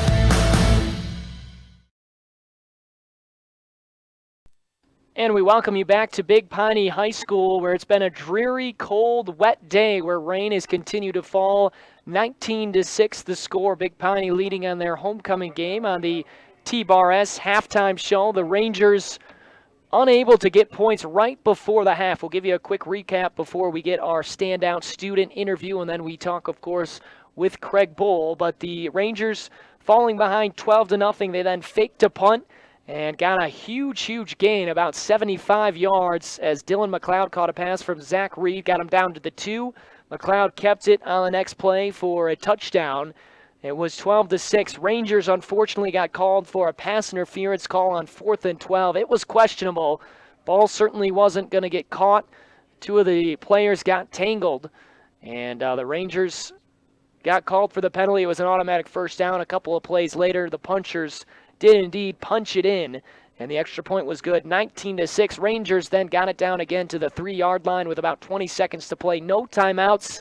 They had to throw 3 times, and then McLeod was sacked on 3rd and goal, and the Rangers unable to get another playoff, and that's how the half ended. The Rangers will have the football when we start the second half. We'll have the standout student coming up next for you, along with the interview of Wyoming head coach Craig Bull as he talks about the game against Michigan State today in East Lansing. What does the paint on your front door, the paint on your garage doors, or lasting color on a new sign for your business have in common? The answer, T-Bar S Body Shop. That's right, T-Bar S Body Shop handles custom paint jobs. So when you need a paint job that can withstand all types of weather, season after season, T-Bar S Body Shop has a solution. Call us today, T-Bar S and Technoglass of Evanston, 307-789.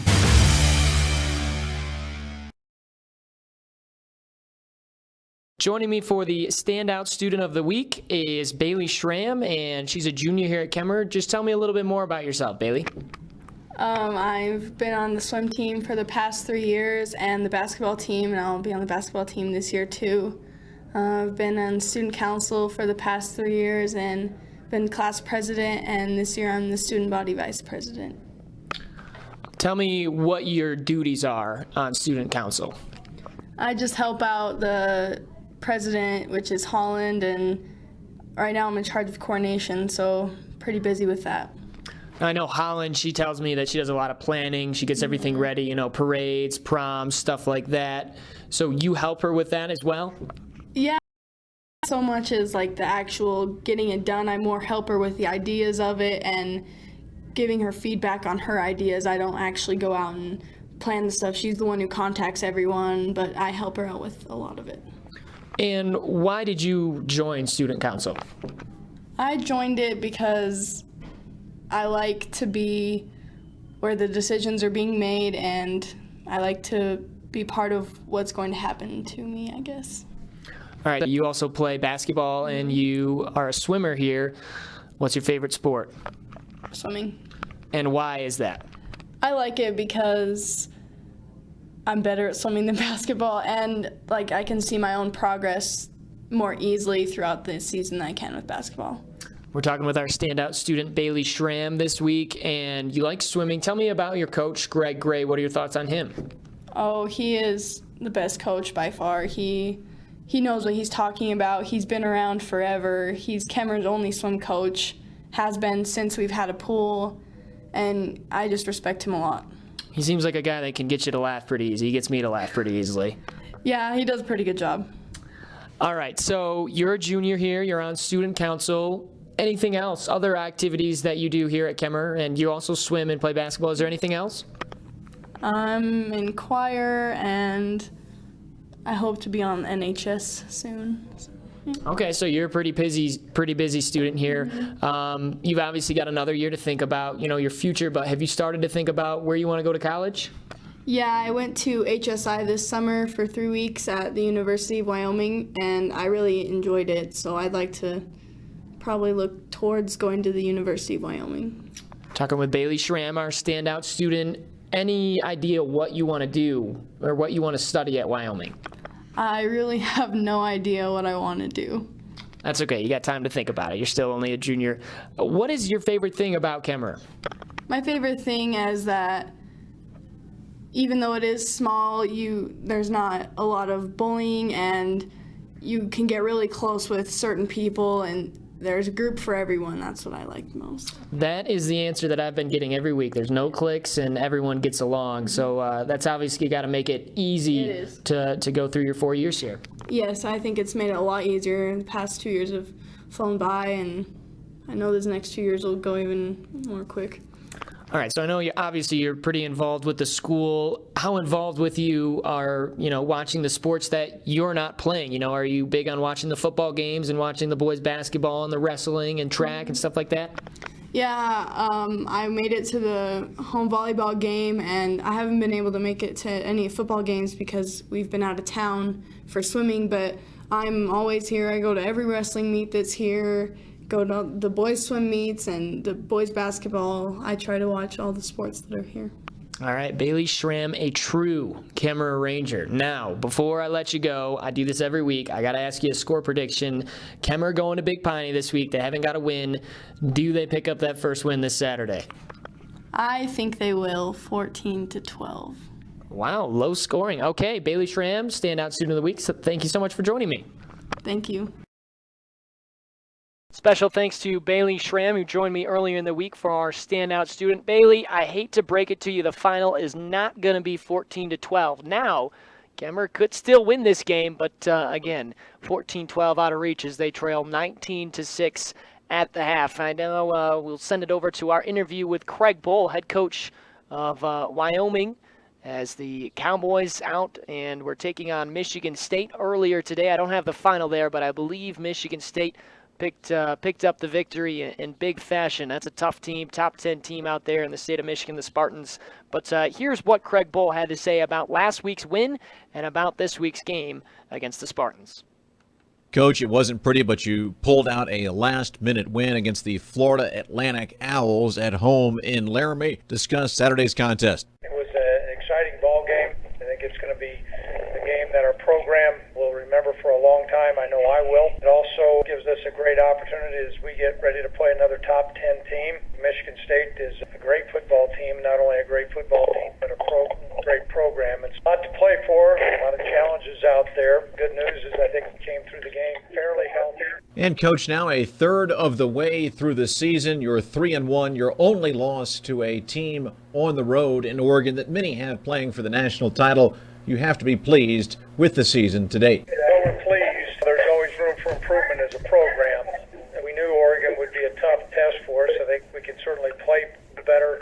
Last week we were fortunate to win the game. Sometimes as you look at it, you scratch your head and you walk off and say, how in the world did we win it? But nonetheless, we did. 3-1 is a good place to be, but we've got a lot of work on our hands this week. Coach, interestingly, for teams from 3 different conferences, 3 different parts of the country, you guys have common opponents. Any advantage to that as you review film prepping for Sparty? A little bit at least familiar seeing how you'd match up, but the schemes are so different. Probably more of a factor is that our offenses and our defenses are more similar than most teams that we play. As a matter of fact, our offensive staff has for the year spent extensive time with the Michigan State staff. Coach, frankly, with the incredible amount of success you had at the 1AA level, winning back-to-back national championships, many prognosticators in my line of work had you going to a BCS Power 5 conference head coaching slot for your next gig. What made you even consider taking the UW job?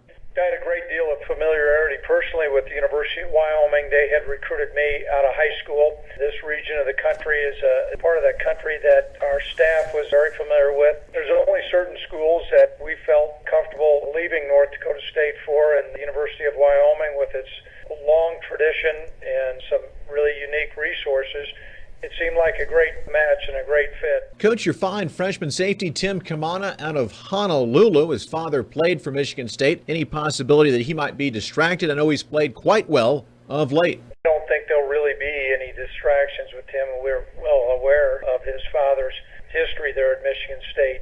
Most of the time between coaches and players, they live in the present. Game comes around and you get yourself ready to play and you're defending the schemes and the personnel that you're playing right now. And I know there may be some sense of excitement on Tim's part that he's going back and playing his dad's old school, but I think for the most part it's going to be a really big game for all of us here. He played well against Florida Atlantic. Coach, what do you do to get your kids ready to step up as a Mountain West team, and a very good one, you guys at 3-1, but you go to play one of the elite power teams in the nation in East Lansing, the hallowed, the storied Michigan State Spartans. Our guys are competitors, and we're well aware of the quality of program and the players that Michigan State has. They've got countless preseason All-Americans throughout their roster. What we have found with our football team is they're a very resilient, resourceful group, and they embrace competition. It's another opportunity for us to go out and make steps forward as a football program, and that's how we're viewing this game. Our guys will run down that ramp in Michigan State with the mindset to win the ball game. Coach, I know Michigan State has a loss this year, but that was to that Oregon team in Eugene. We know how very, very tough they are. I would bet you would consider this Spartans team a top 10 team in the country.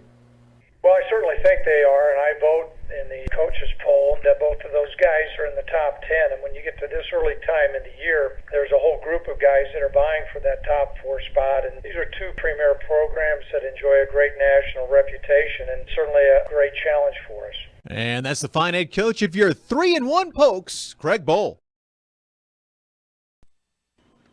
Special thanks for Craig Bohl sitting down and talking with us earlier this week. Of course, Michigan State did get the win earlier today against Wyoming, so they moved to 3-2 on the year. We'll see. It'll be interesting if they can make some noise this year in the Mountain West. Craig Bohl, a very good coach, storied over at North Dakota State, won them a couple of championships, and now in his first year at Wyoming. So the Pokes in good hands, and we'll see what they do as they lose today, but they'll be back in action later this year. Special thanks for him joining us on the T-Bar S halftime show. The Rangers trailing at the half 19-6, but they will get the football. They just are coming onto the field right now. We're about 5 minutes away from the kickoff to start the second half. You're listening to Ranger football on the T-Bar S halftime show. We'll come back, break down that first half for you once again, and wrap up this halftime show. Kemmer trailing Big Piney 19-6, 24 minutes left to play as we'll start the second half in about 5 minutes. We'll be right back as you're listening on mylocalradio.com.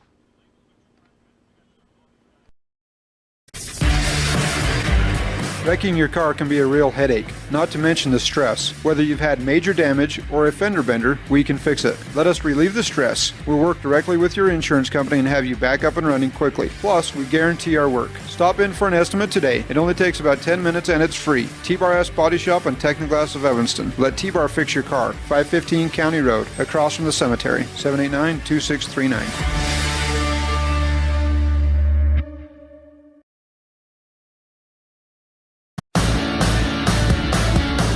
Whether it's rock chip repair or full windshield replacement, call the professionals at T-Bar S Body Shop and Technoglass of Evanston. It's simple. I handle all the details with your insurance company, plus the Technoglass truck can come to you. Windshields that we replace are guaranteed for as long as you own the vehicle. Call me today for a free quote, 307-789-2639, 789-2639. T-Bar S Body Shop and Technoglass of Evanston. Let T-Bar fix your car, 789-2639.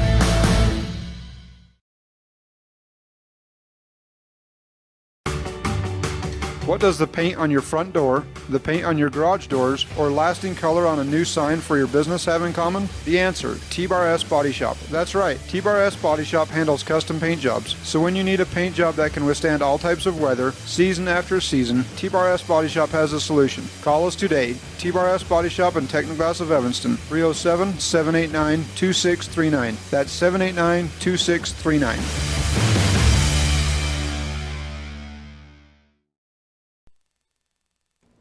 Just about 3 minutes remaining until we get this second half started. Both teams out on the field warming up. The Rangers in the white uniforms, Big Piney in the red. Adam Jackson with you on mylocalradio.com as the Rangers had an opportunity to get within a touchdown. They had it 1st and goal from the 3-yard line with 30 seconds remaining in the first half. But they ran out of timeouts and had to throw the football and just weren't able to come up with the touchdown. They were sacked. Dylan McLeod was on 3rd down and goal at about the 8, and the clock just ran out with 8 seconds left. Rangers go into the half down 19-6, but they get the football, start the second half. They've had some success moving the football, have picked up a couple of first downs. A big fake punt is what led them to their first and only touchdown. But we'll see if they can come out, get an early touchdown to put some pressure on Big Piney, and then see if the defense can get some stops. A lot of run game so far, as I believe Big Piney has only thrown the ball a couple of times. One of those was an interception as Dylan McLeod picked it off. But certainly an interesting second half as the Rangers, again, trying to spoil homecoming just under 2 minutes before we get the second half started. Come on back for the second half of football between the Kemmerer Rangers and the Big Piney Punchers. It's up next on mylocalradio.com.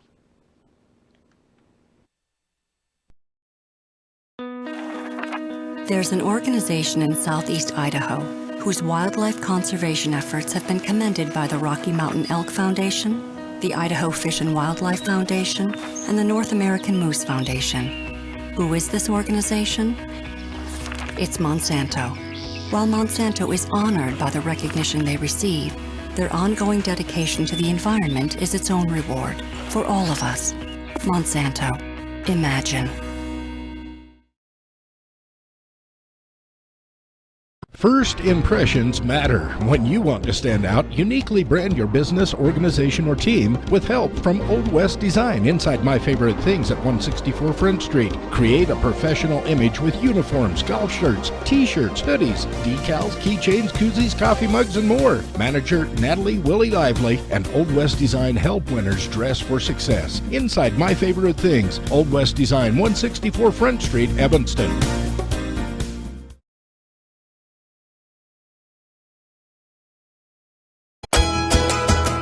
MyLocalRadio.com is Southwest Wyoming and Northeast Utah's top website and the best source for local area news, weather, sports, and community events. And that's not all. MyLocalRadio.com features thousands of photographs of Wyoming and Utah high school events, from speech and drama competitions to local events, sports and activities, and much more. Check it out today and see what MyLocalRadio.com has for you.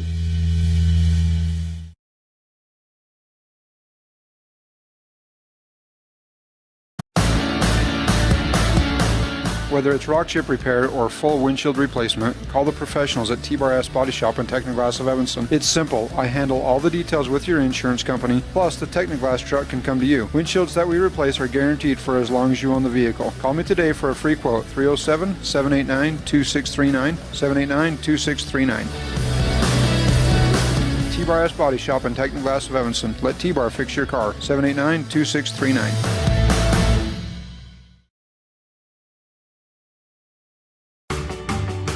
What does the paint on your front door, the paint on your garage doors, or lasting color on a new sign for your business have in common? The answer, T-Bar S Body Shop. That's right, T-Bar S Body Shop handles custom paint jobs. So when you need a paint job that can withstand all types of weather, season after season, T-Bar S Body Shop has a solution. Call us today, T-Bar S Body Shop and Technoglass of Evanston, 307-789-2639. That's 789-2639.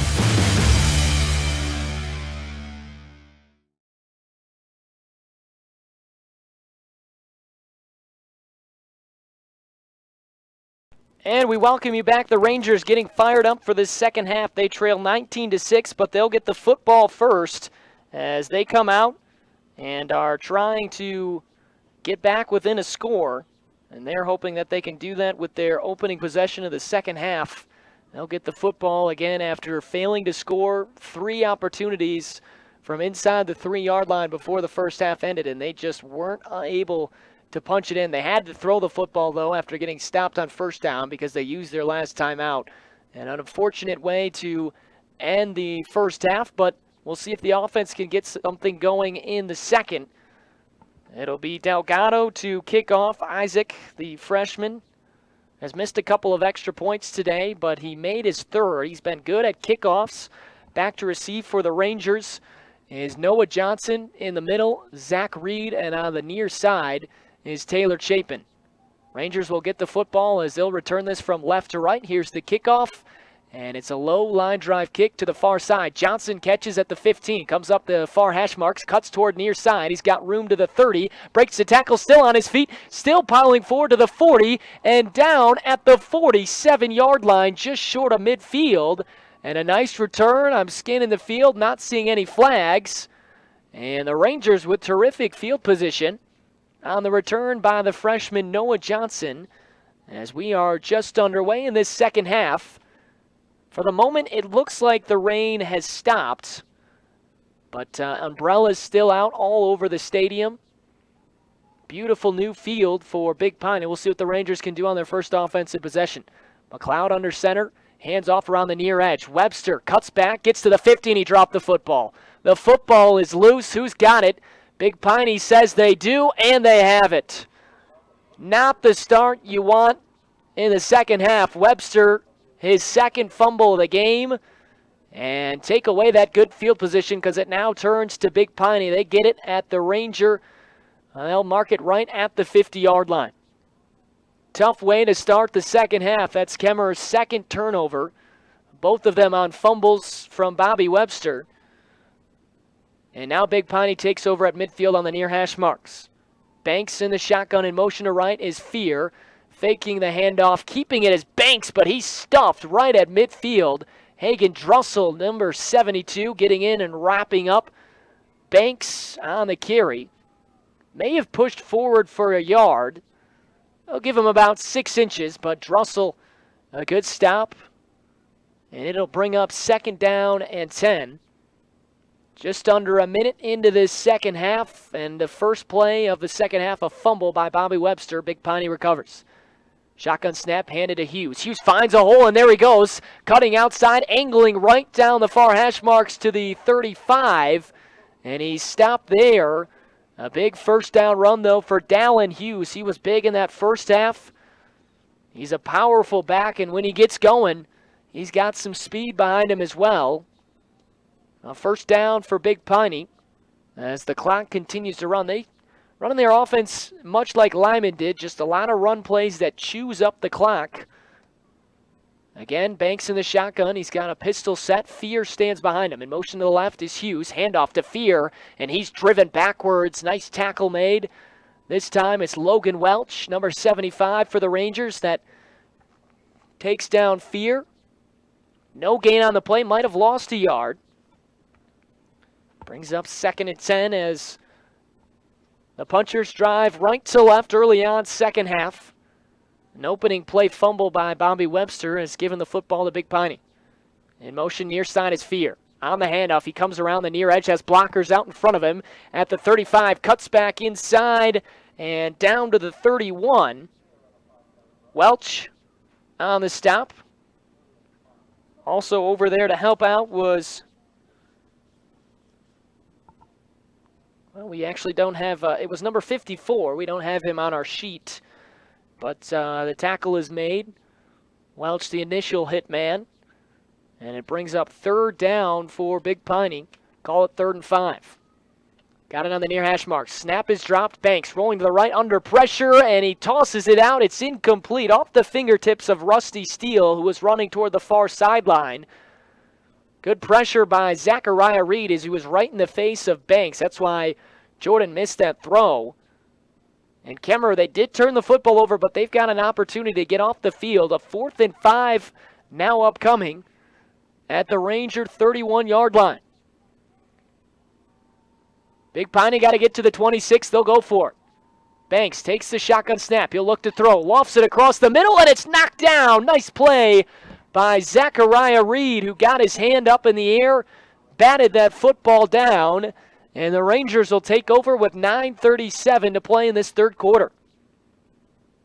So the fumble by Bobby Webster doesn't come back to haunt the Rangers. They won't obviously start at the field position they had after the kickoff return, but they still get good field position at the 31-yard line. Ball on the near side of the field. McLeod under center with 3 backs behind him. Tight formation, and the Rangers moving early. The right guard looked like came out of his stance.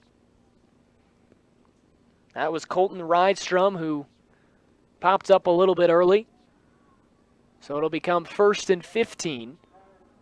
19-6, Punchers leading. That was the score at the half. We're just about 2.5 minutes into the second half. Rangers fumbling the football on their first play from line of scrimmage. But they then get a stop on 4 downs on the Punchers. And now a 1st and 15 starting at their own 26. Again, tight formation. McLeod up under center, 3 backs behind him. Handoff is given around the right edge. Finding room is Bobby Webster to the 37. This time, 2 hands on the football. He's spun down just inside the numbers at the 39. J.D. Fear making the tackle along with Jordan Banks. But it's a good pickup on first down of 13 yards. Brings up 2nd and 2. Rangers just short of the 40-yard line. Come up to the football just inside the near hash marks. Again, under center.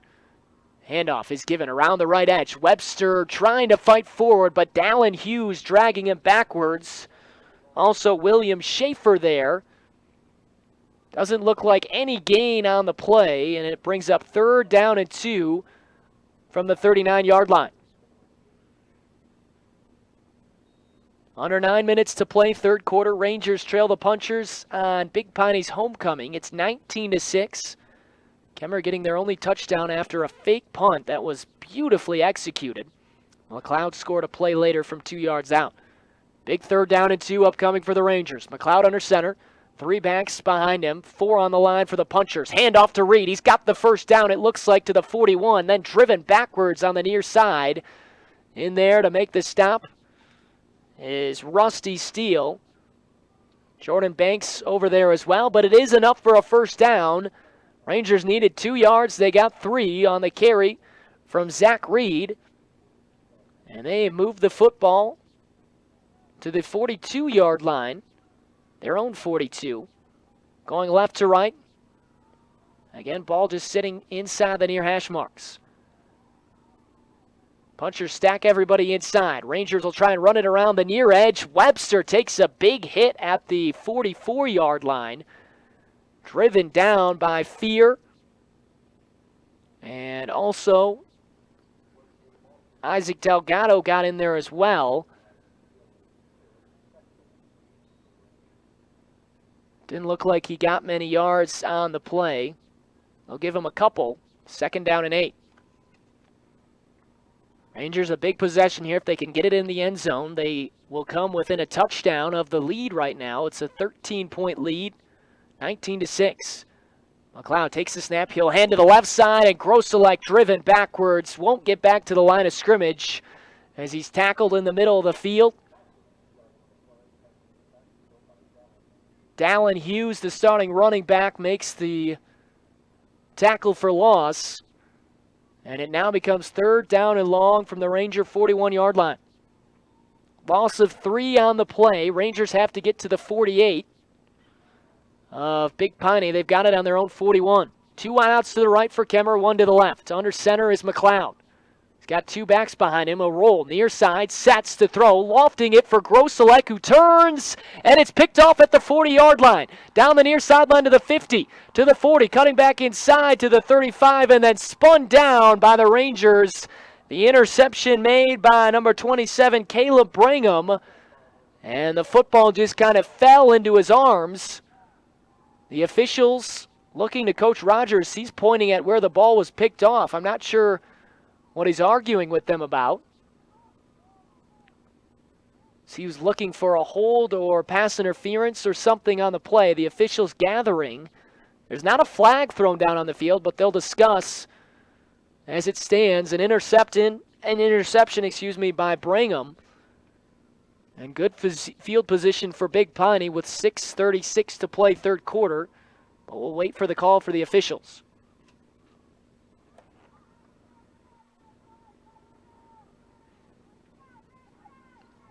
Head official will come address what the call is. The ruling on the field is that the pass was incomplete. 4th down. Oh, wow, and they'll say the pass was incomplete, so not an interception. It sure did look like an interception. It deflected off of Grosselec and the defensive back and looked like it landed into the arms of Caleb Brigham. Again, I don't have the best view, though. The coaches are right there, and they thought that it hit. So incomplete, and Zach Reed will have to punt the football on 4th and 11. Stands at his own 28, just inside the near hash marks. Bends down, he drops the football. Now he's under pressure. Trouble for the Rangers. Reed will be dropped at the 20, or excuse me, the 32-yard line. William Schaefer gets in there for the stop along with Adam Raza, and the Rangers can't punt the football away. And it's now good field position for Big Piney as they take over at the Kemmert 34-yard line. 6.5 to play in this third quarter. Rain has stopped momentarily, but still a windy, chilly day, about 55 degrees. Banks takes the snap, hands it right up the middle. Steele powering forward to the 29-yard line. 5 yards on the carry for Rusty Steele. Punchers could take a big commanding lead if they score a touchdown here. Already in front by 2 touchdowns. And again, with that running style that they have been able to bleed the clock with, we're getting close to the fourth quarter. Handoff again, Steele motioning out to the right, and he's got room. There he goes, down to the 15, breaking through, tackles inside the 10, finally tackled middle of the field. Grosselec on the stop, but it's 1st and goal for the Punchers with under 6 minutes to play, third quarter. Kemmer trailing 19-6, and maybe starting to wear down defensively. The big backs of Rusty Steele and Dallin Hughes have really moved the football today. Pistol formation again, motioning to the right, Fear coming, and they'll run option left side. Banks keeping it, jukes to the right, moving out to the left, nearing the goal line, and he's down inside the 1. Taylor Chapin makes the stop. Bobby Webster there as well. 7 yards on the pickup, but it looks like it's coming back. Punchers may have been committed for holding, and instead of 2nd and goal inside the 1, this will back up Big Piney. And the officials will step this off. We'll see where they mark it. Again, it's a tough view. We're on the north end of the field, and they're down at the south end. We're actually inside Big Piney Elementary High School because the press box isn't done. My cameraman, Tim Bettinson, doing a terrific job in the window to my left. I've got a short window to my right. But the Rangers hoping for a stop. 1st and 21, and the football is dropped. Picked up, though, by the Ranger, or excuse me, by Banks, the quarterback. He's dragged down. No gain on the play, and it's 2nd and goal from the 20-yard line. Ball sitting just outside the 20. Offset the middle of the field to the left. Banks in the pistol. He's got Steele behind him. Handoff, Steele finds room around the right edge. Pulling forward, gets down to the 15, inside to the 12-yard line. Gain of 9, and it'll bring up 3rd down and goal from the 13-yard line. Big Piney trying to get it in the end zone. Rangers trying to get a couple of stops. Big Piney does have an extra point kicker, so they may try for a field goal if they can't punch it in. Banks takes the snap. He fakes the handoff. Coming around near side. Gets outside of the 15. Shakes a couple of defenders to the 10. And is forced out of bounds by Chapin. There is a flag down on the play. Right in the area of holding. With 4:21 remaining in this third quarter. The Rangers can get a stop here.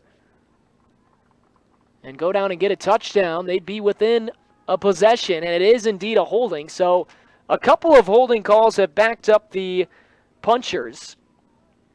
It was 3rd and goal from the 13-yard line. The Rangers got a stop on that 3rd down, so we'll see if Coach Rogers wants to decline it or if he wants to step it off. And he will accept the penalty, so we'll replay 3rd down.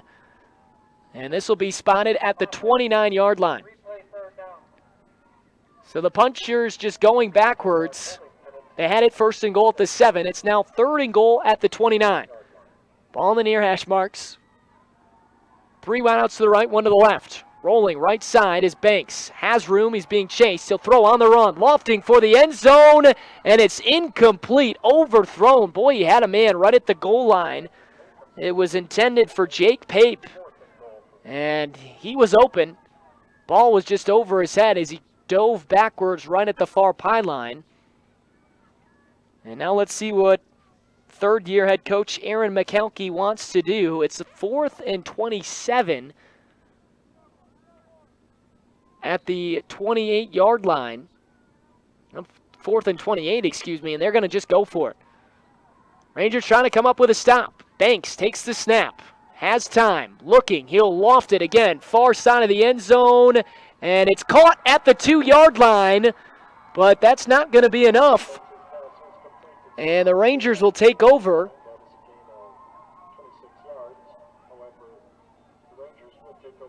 So the Rangers won't get great field position, but they do get the stop. That ball just lofted up and caught. It looked like J.D. Fear came up with the catch.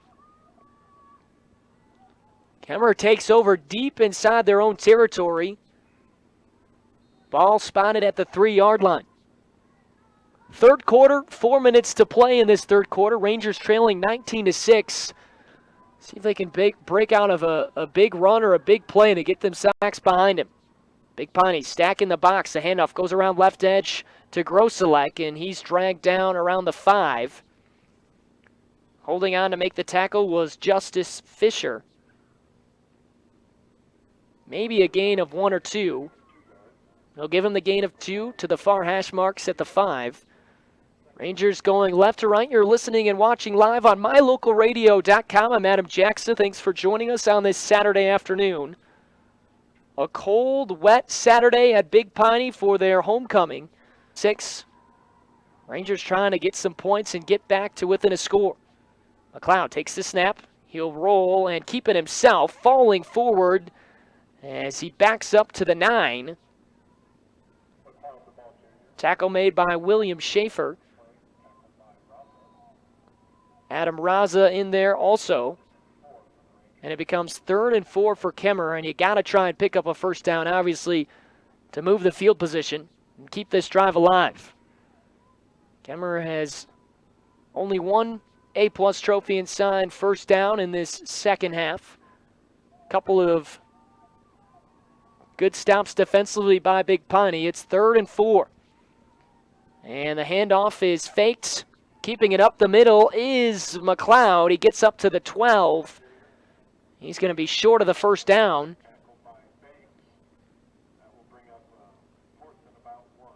And we'll see what the Rangers want to do. Again, this is deep in their own territory. It's 4th and 1. If you're Coach Rogers, though, you may want to go for it. Coming up toward the line. And you're stacking him up right around the 14-yard line. And they may have to measure to see if he picked up. It's depending on the spot, and he did. He got the first down. An A-plus trophy and sign, first down for your Rangers, and a big one deep in their own territory. A-plus trophy and sign, your local trophy and sign expert. Again, give them a look. They're out in Evanston. But a huge first down by McLeod on the keep.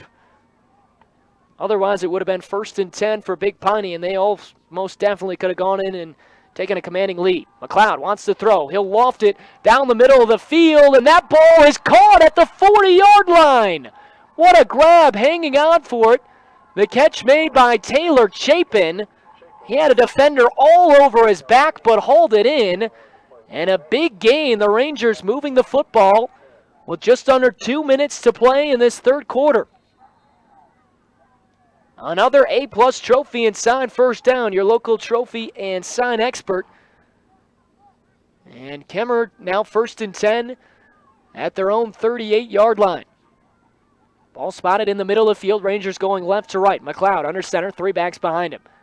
Handoff is given right up the middle. No gain on the play. It looked like it was Reed fighting for yardage. It was. He was dragged down by multiple punchers. Dylan McLeod has been very good today in the air. Rangers have found a lot of success throwing the football against this puncher D. That's why they're still in this game. They're moving the football offensively and changing things up a little bit. Under a minute to play, third quarter. They still trail, though, 19-6. McLeod takes the snap. He dropped the football. Ball's loose on the turf, and Big Piney has it. Another turnover for Kemmerer, and those are costly. Rangers, third fumble, and Big Piney takes over on the Kemmerer 39-yard line. Boy, that's tough. Rangers moving the football, a drive that started at their 3. They had reached the 39, and McLeod, not sure if there was trouble with the exchange, but he put the ball on the turf, and Big Piney, give him credit. They've come up with the loose footballs today, and it's now 1st and 10 for Jordan Banks. He'll hand it off to Dallin, who's got room, cutting outside to the 30, inside down to the 28-yard line, dragging Kemmerer tacklers. It's 11-yard gain, and an automatic first down, obviously, for Big Piney. The punchers have put the ball on the turf a couple of times, but they've done a nice job covering it up. Just one turnover for them. That came on an interception in the first possession of this game. Banks takes the snap. Again, the handoff. Steele cuts outside. It breaks the tackle away from Chapin. Down to the 20. Inside the 20 to the 17-yard line. And another big gain for Big Piney. 9 yards on the carry as we wind down the clock in this third quarter. Under 20 seconds to play. Rangers trailing 19-6. Big Piney going in for another score.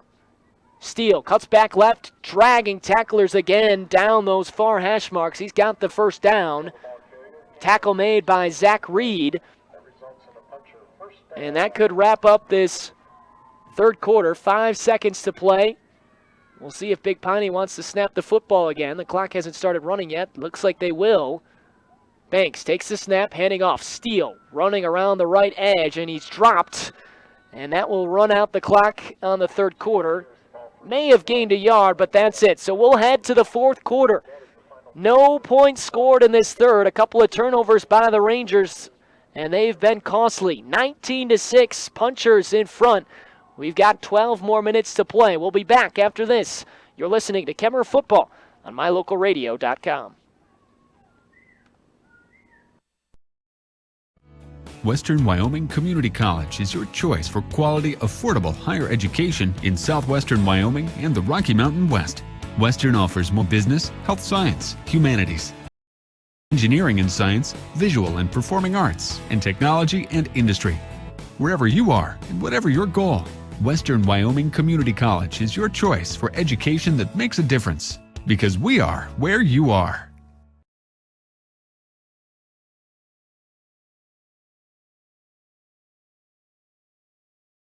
First impressions matter. When you want to stand out, uniquely brand your business, organization, or team with help from Old West Design inside My Favorite Things at 164 Front Street. Create a professional image with uniforms, golf shirts, t-shirts, hoodies, decals, keychains, koozies, coffee mugs, and more. Manager Natalie Willie Lively and Old West Design help winners dress for success. Inside My Favorite Things, Old West Design, 164 Front Street, Evanston.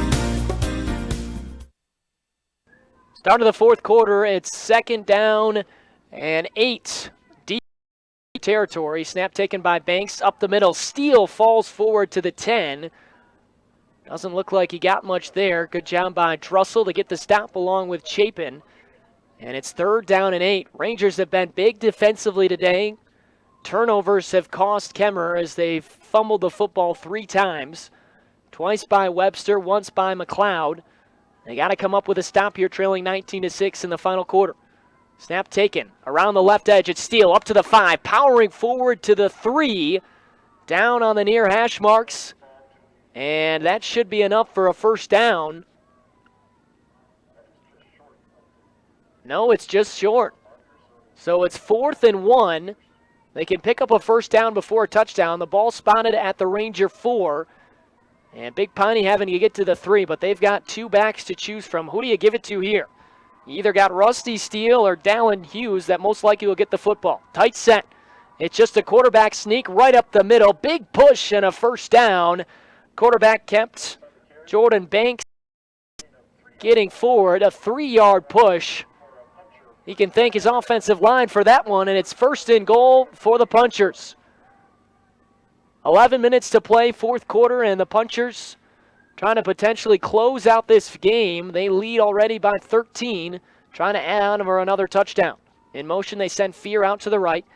And a quarterback, Keem, again moving to his left and into the end zone.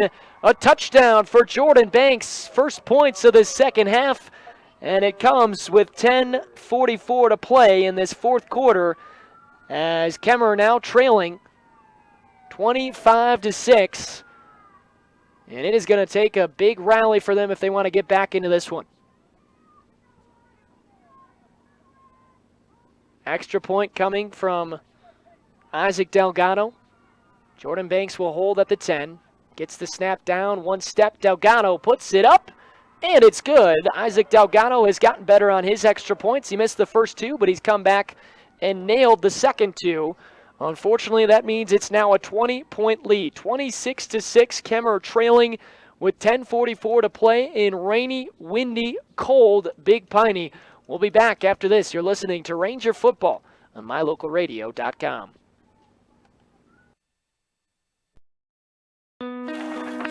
There's an organization in southeast Idaho whose wildlife conservation efforts have been commended by the Rocky Mountain Elk Foundation, the Idaho Fish and Wildlife Foundation, and the North American Moose Foundation. Who is this organization? It's Monsanto.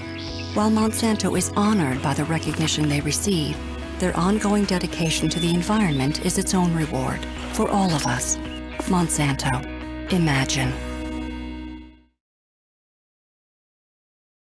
First impressions matter. When you want to stand out, uniquely brand your business, organization, or team with help from Old West Design inside My Favorite Things at 164 Front Street. Create a professional image with uniforms, golf shirts, t-shirts, hoodies, decals, keychains, koozies, coffee mugs, and more. Manager Natalie Willie Lively and Old West Design help winners dress for success. Inside My Favorite Things, Old West Design, 164 Front Street, Evanston. Delgado with the line drive kick, caught at the 5 by Reed, bringing up the middle of the field, pushing blockers in front, cuts out to the 29-yard line as he swayed back and forth, zigzagging his way, and it's a first down for the Rangers as they'll take over at the 29-yard line. Good return by Zachariah Reed. He's done a nice job on punt and kick returns today. Just kick returns, actually. There's been no punts for Big Piney. They've gone for it on every fourth down. But Reed has been good on the kick returns. We'll see if the Rangers can get something going. Trailing 26-6, just over 10 minutes to play. Under center is McLeod. Handoff up the middle, and met right at the line is Reed, driven backwards. Good wrap-up tackling. In there initially on the hit was Justice Fisher. He brought down Zachariah Reed. Second down and 10. No gain on the play. Rangers going right to left. They've got the football at their own 29-yard line. They scored a lone touchdown in the first half. That's been the scoring for the Rangers this season. Save a safety that they were able to get at Pinedale. They've been able to get one touchdown per game. See if they can score and put a drive together right now. Second and 10. Rolling out to the right, McLeod sets his feet, he'll throw it, lofting down the sideline. He's got a man, oh man, off the fingertips of Peyton Grosselek. You talk to Peyton after the game, and he'll tell you he should have had that one. A perfect throw, beautifully lofted right into the hands of Grosselek, who had a step on the defensive backs, but he just couldn't haul it in. And it's now third down and 10. Really like the offensive game plan today from Sean Rogers, though. He's mixed it up. He's let McLeod throw the football. And McLeod's been very accurate. Hasn't thrown an interception. He's completed a lot of passes and a couple for big plays.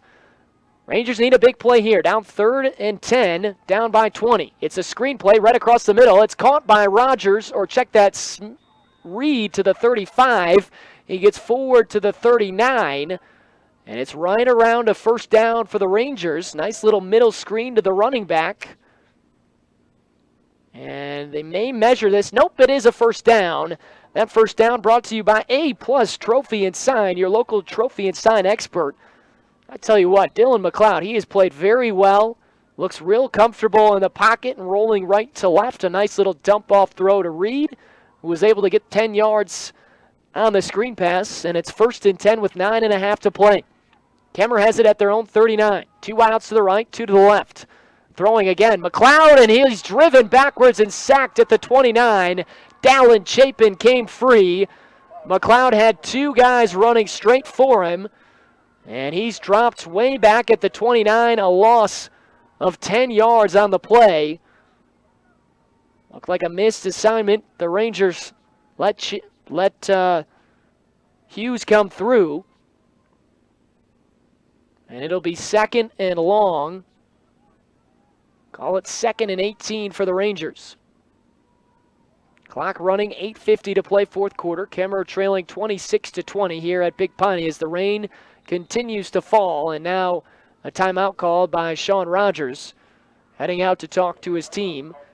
8:44 to play in the 4th quarter. A quick recap for you. Rangers trailing 26-6.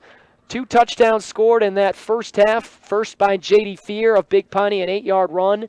They missed the extra point. It was 6-0. Jordan Banks then a good run, 25 yards out on an option. He kept it. Another missed extra point. That came just a minute into the 2nd quarter. It was 12-0. Now the Rangers 3 and out on their next possession, but they faked a punt.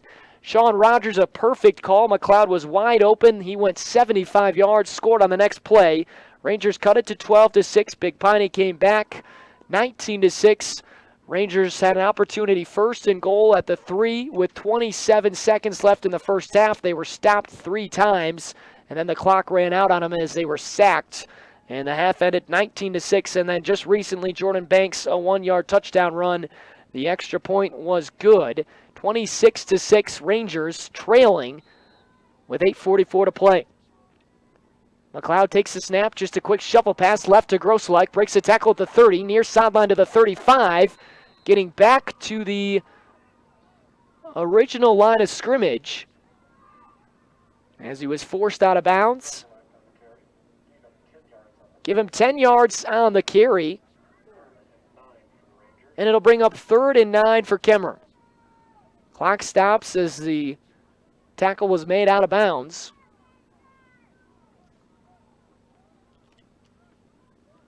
Rangers and Punchers battling it out in this 2A West Conference match. Rangers losing last year 20-6. They won in 2012, 22-20. It's the 3rd time these two coaches have met, and we've got another stoppage. Officials coming in. This is Aaron McElkey's 3rd year. He's 4-12 in his first two seasons. Picked up a couple of wins this year. 2-1 are the Punchers. The Rangers looking for their first win. They most likely won't get it, trailing by 20 points. 8.5 to play. 3rd down. Here we go. McLeod backs up at his 35. He'll loft it down the sideline, and that's intercepted at the 31-yard line. Jordan Banks picks it off. It was too far in front of Bobby Webster, just outside those far hash marks. And the Big Piney Punchers will take over on the interception made by their starting quarterback, the junior Jordan Banks, coming up with the play. Really the first mistake that McLeod has made through the air today. He did fumble the snap earlier, but that one, Bobby Webster just wasn't open. And Banks, give him credit, came up with the interception. So now 1st and 10 for Big Piney. And the handoff goes around the left edge to Steele. Cuts back inside to the 35. Breaks another tackle to the 40. Down the far sideline to the 45. Rumbling down to the 48. Nice play and run by Rusty Steele. I tell you what, those backs that Big Piney has, Rusty Steele and Dallin Hughes, they're big guys, but when they get out in the open field, they get rumbling. It's tough to bring them down. And a big 1st down carry. There is a flag, though, down on the play. And it looks like it's a block in the back called. And it is. So the Punchers will have to back up with 8:18 to play in this 4th quarter. They're in control with the football, 26-6. Rangers trail. So we'll replay first down as we continue to play on in rainy Big Piney. It's about 55 degrees here. Good turnout, though, on the homecoming game for Big Piney. A lot of fans over on the far side in front of the press box. Handoff up the middle. Dallin Hughes, check that, it's Steele again getting the carry. He gets 3 yards on the play, so getting a couple yards back after the block in the back. Second down and 12. Rangers, a good turnout for Kemmer as well as the visiting fans have made the trip. They're on the near sideline here right in front of us. Broadcasting here inside Big Piney Elementary School. Here's a run around the near edge and a good spin move, and breaking free is Fear. Getting up outside the far hash marks to the 38. He came around from left to right, got the handoff, and then was brought down at the 38 after spinning off a tackle. Again, if you're just joining our broadcast, this is a brand new field at Big Piney. And their press box isn't quite ready yet, but the field looks gorgeous. And Big Piney looking to move to 3-1. Snap is handed off up the middle, and breaking tackles. No, it's Banks. It keeps it himself along the far side, gets over midfield. And he's got a first down on the third down carry with just over 7 minutes to play in this first half. And the Punchers just content with running the football. It's what they've done all game long. They've had a ton of success. And they're just wearing down the clock and wearing down this Ranger defense. First and 10 at the Kemmer 46. Pistol formation. Handoff goes to Steele right up the middle to the 40. Down inside the 40 to the 39. Give him 7 on first down, and a really good push up front right now from the Big Piney offensive line. They've got some big boys up in front that the Rangers are trying to deal with. And Kemmer, for the most part, has played very well defensively, but their defensive unit has been on the field a lot today. You can understand why they're wearing down. Fear in motion near side. The handoff, though, is up the middle to Steele. And the ball comes loose. It's loose at the 40. And it looks like Big Piney recovers. Missed opportunities today for the Rangers. That football has been on the turf a lot when Big Piney has had the football, and they've recovered it every single time. In the meantime, Rangers, 3 fumbles, 3 lost fumbles, as they've all been recovered by the Punchers. Third down and 3 at the 40-yard line. Rangers showing blitz up the middle. Handoff up the middle to Steele, and he powers forward to the 34, right around that first down marker. Tackled by Logan Welch. And the officials will stop the clock as they want to measure with 5:52 to play in this fourth quarter. Kemmer trailing 26-6. They were trailing 12-6. And had an opportunity to get a stop, but a fourth down penalty on him early in the first half was a questionable call, but Big Piney took advantage and took it into the end zone. That was up 19-6. The Rangers also a missed opportunity to score right before the half. Officials out there to look at this, and it is enough for a first down.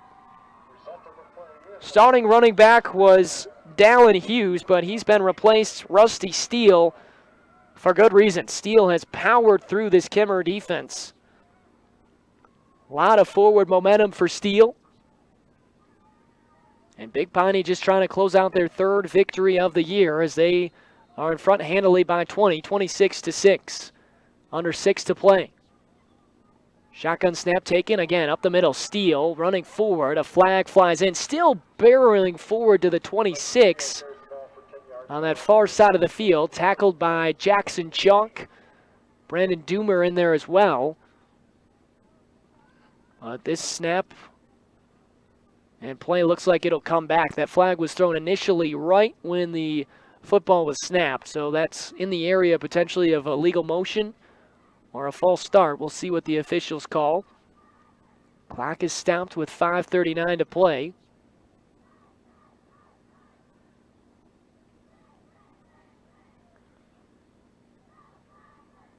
Rangers subbing out a couple of defensive men. Drussel checks out. In comes Taylor Rogers. And what do we have? It's a delay of game, so they just didn't get the snap off in time. And it'll become 1st and 15. We'll replay the down with 5.5 to play, fourth quarter. Kemmer trailing 26-6. But it's been closer than what the scoreboard says, and a lot of missed opportunities today for the Rangers. Doesn't look like a close game, but the Rangers, they've had their chances, and they've just missed on a couple opportunities. They pick up some of those opportunities, and they could be within a touchdown or so. Instead, they find themselves down by 20. And we've got 2 penalties on the play. So first, a delay of game, and then you've got a personal foul on the Rangers, unsportsmanlike conduct, so an automatic first down, and the punchers have it at the Ranger 26. Ball on the far hash marks in the shotgun once again. Snap is taken and kept on the near side. Banks has room, gets a block at the 20. Now to the 15, to the 10, to the 5. He will waltz into the end zone right in front of the pylon as he outruns Dylan McLeod in this Ranger defense. And it is 32-6. Jordan Banks, another touchdown, his 4th on the afternoon, and it comes at 5:25 of this fourth quarter from about 25 yards out. And it is now 32-6.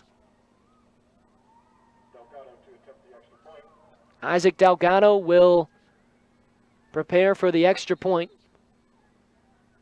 Banks takes the snap. It's down. The kick is up. And it's good. 33-6. Rangers now getting beat pretty good here at Big Piney High School with 5:25 to play. Jordan Banks pretty much seals the fate of the Rangers as they will not pick up their 4th win of the season. We'll see if they can come out, though, and get a touchdown drive going when we come back. You're listening to Ranger Football on mylocalradio.com.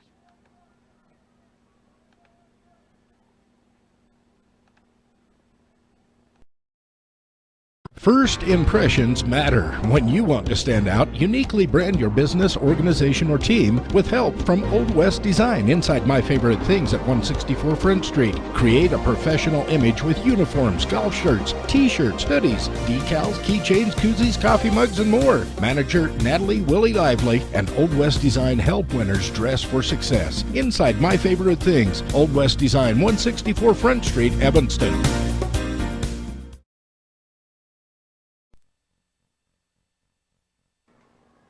Well, a 25-yard touchdown from Jordan Banks pretty much seals this one. 5:25 to play, and the Rangers now find themselves down by 27, 33-6.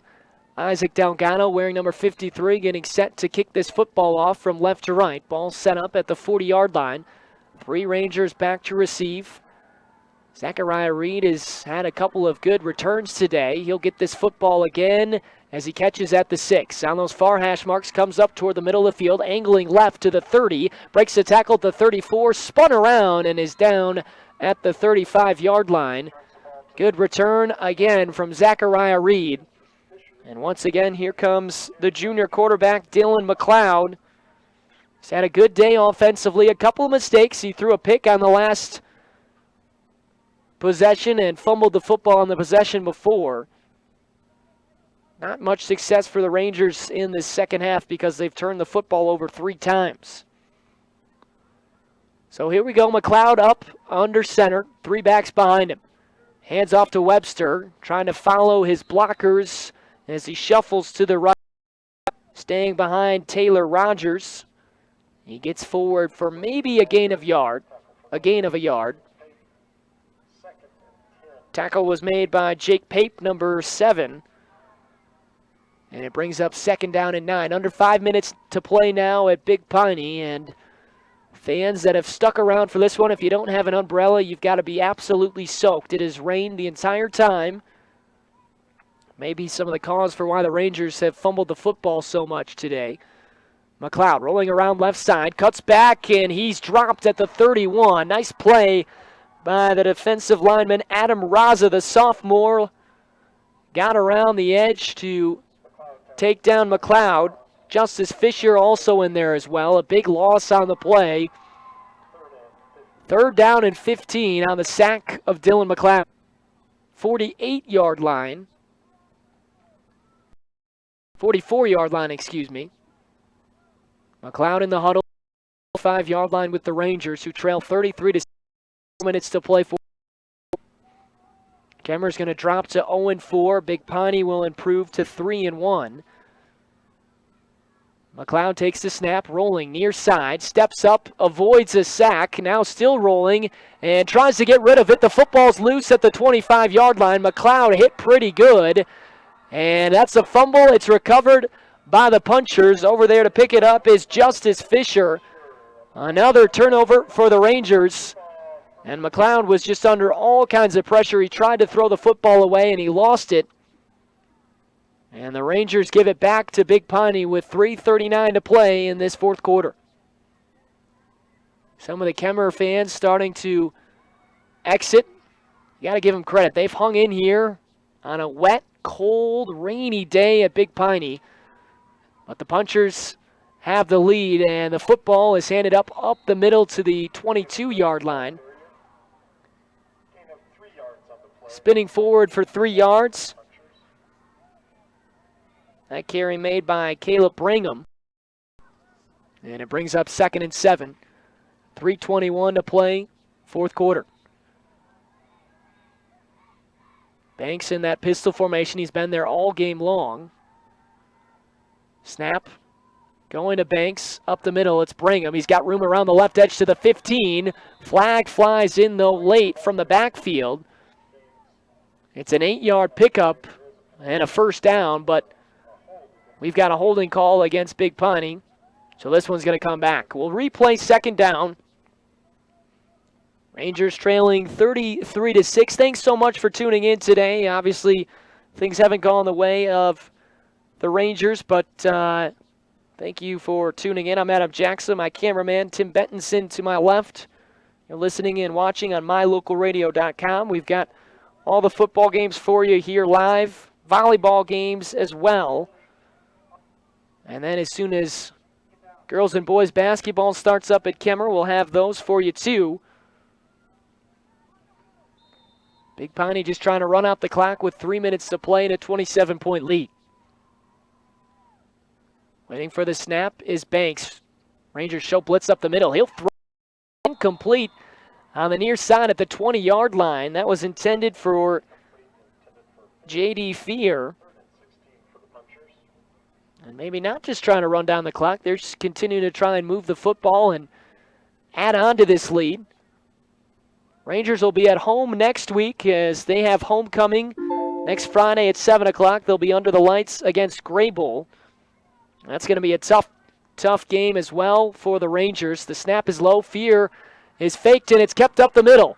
Up the middle going Banks. Still going to the 10, to the 5. Finally dragged down at the 4 by Peyton Grosselek. And a huge game and a huge day for Jordan Banks, who goes for 25 yards and a 1st down. And it's now 1st and goal at the 5 for the Punchers with under 3 minutes to play. But again, Graybull coming in next week. They defeated this Punchers team last week 41-27. And the Rangers going to have to play them next week on homecoming. Try and get their first win of the year. 2:30 to go, in motion to the right is Fear. Handoff is faked, keeping it around the left side and scoring easily from 5 yards out. Jordan Banks, my goodness, what a day this quarterback is having. As he scores once again, that's his 5th touchdown of the game. This time from 5 yards out, and it's now 39-6. Punchers in front.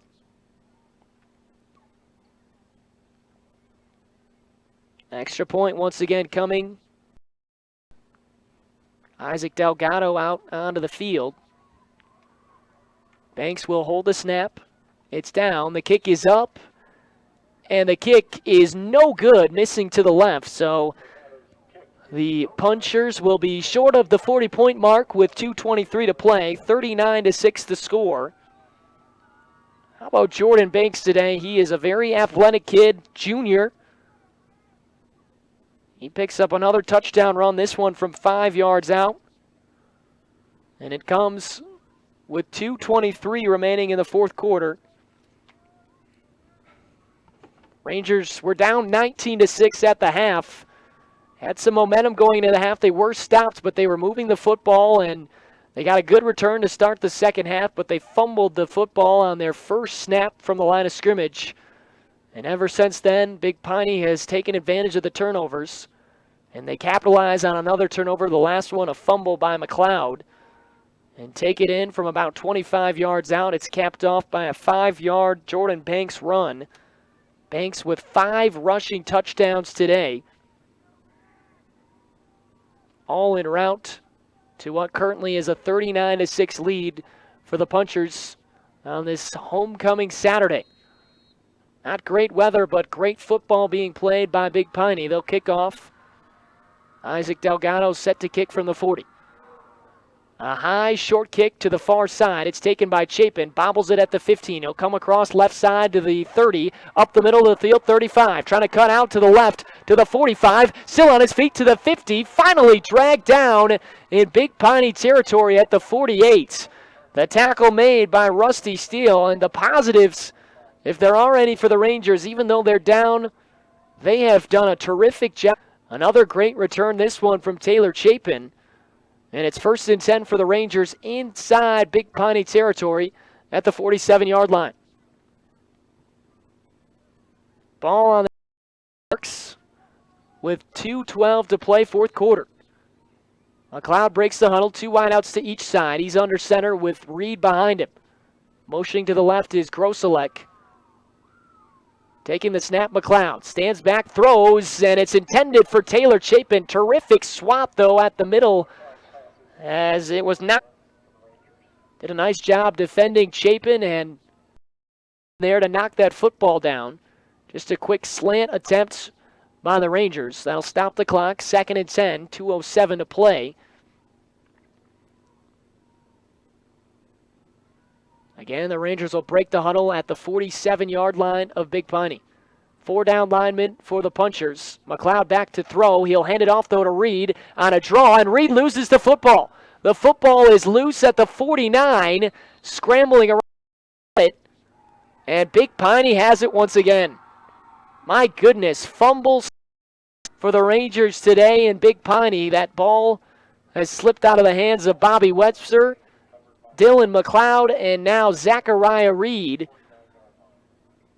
And the Rangers will give the football back to Big Piney with just under 2 minutes to play fourth quarter, and we should just see Big Piney run up the clock with a 39-6 lead.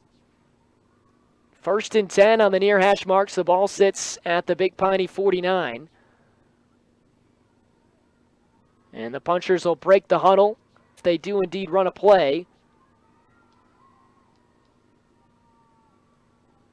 And Banks under center. And he'll just kneel the football down with the right knee. And the clock will run out.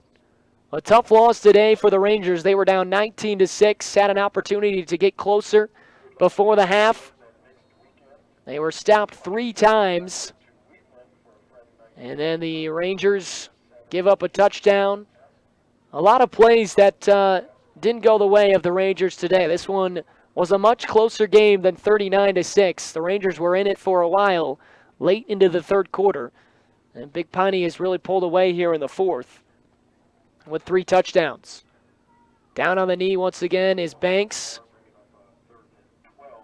Clock just over a minute to go, and just running it out on the Rangers, who will drop to 0-4. Big Piney will move to 3-1. They'll take on Wheatland next Friday. As I told you, the Rangers will be at home for homecoming next Friday against Grable, a team that beat this Big Piney team last week.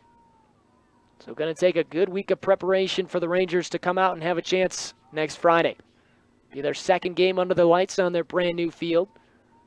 Again, down on the knee is Banks with 40 seconds left. And that should all but do it. Big Piney will huddle up the ball at their own 46-yard line. 25 seconds on the clock. And the puncher's up to the line, waiting to snap the football. 15 seconds on the clock, 14. Banks just under center, ready to snap it. Motions a man out to the right. Now I'll hand it off. And coming near side is Steele, dragging Kemmerer tacklers. And he'll go out of bounds with 4 seconds to play. So the Rangers will have to snap the football one more time. We'll have one more play. So the Ranger offense coming out onto the field. Coach Rogers talking with McLeod. We'll see if they just try and throw it up to the end zone. They'll take over at the 47-yard line. Going right to left, 4 seconds to play. Rangers losing 39-6. You're listening and watching on mylocalradio.com. Thanks for tuning in this Saturday afternoon. Kemmerer breaks the huddle. 2 wideouts to the right, 2 to the left. McLeod in the shotgun. He has Reed standing offset to his right. McLeod will throw. Steps up, lofts it down the near side of the field. It's intercepted by the quarterback, Jordan Banks. He just takes a knee. And that's how this game will end. What a day for Jordan Banks. 2 interceptions. He scores 5 touchdowns on the ground. And Kemmerer's fate is realized as the clock comes down to 0, 39-6, the final. The Punchers take this one. We'll come back for the Ranger post-game show. Kemmerer falling 39-6. I'll wrap this one up when we come back. And then we'll let you know what's coming up next week for the Kemmerer football team as they fall today in Big Piney, 39-6, and drop to 0-4 on the season. Stay with us as we'll come back. You're listening on mylocalradio.com. Western Wyoming Community College is your choice for quality, affordable higher education in southwestern Wyoming and the Rocky Mountain West. Western offers more than 60 associate's degrees and 26 certificate programs in business, health science, humanities, math, engineering and science, visual and performing arts, and technology and industry. Wherever you are and whatever your goal, Western Wyoming Community College is your choice for education that makes a difference. Because we are where you are.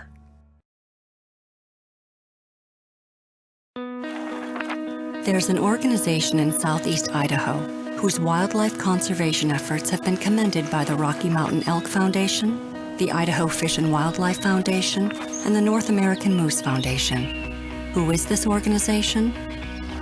It's Monsanto. While Monsanto is honored by the recognition they receive, their ongoing dedication to the environment is its own reward for all of us. Monsanto. Imagine. First impressions matter. When you want to stand out, uniquely brand your business, organization, or team with help from Old West Design inside My Favorite Things at 164 Front Street. Create a professional image with uniforms, golf shirts, t-shirts, hoodies, decals, keychains, koozies, coffee mugs, and more. Manager Natalie Willie Lively and Old West Design help winners dress for success. Inside My Favorite Things, Old West Design, 164 Front Street, Evanston.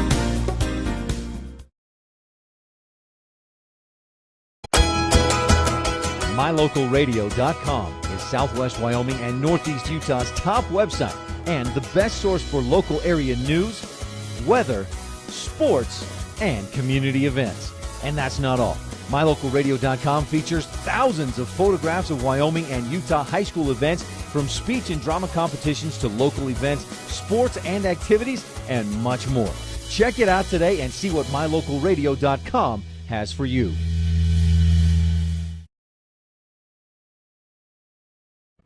Western Wyoming Community College is your choice for quality, affordable higher education in southwestern Wyoming and the Rocky Mountain West.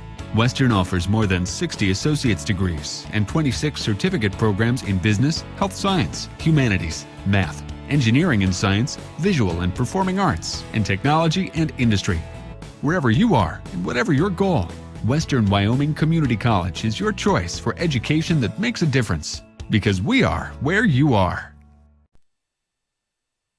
Welcome back one final time on the Ranger postgame show. I'm Adam Jackson. Thanks for tuning in on mylocalradio.com. The Rangers fall So their fourth week in a row, 0-4 on the season, 39-6 the final at Big Piney. Unable to spoil the homecoming in what was a very, very ugly day weather-wise and really football-wise for your Rangers. It's rainy and it's cold, windy here in Wyoming, about 55 degrees, and Kemmer was close at the half. They were trailing 19-6. We'll give you a quick recap of what happened.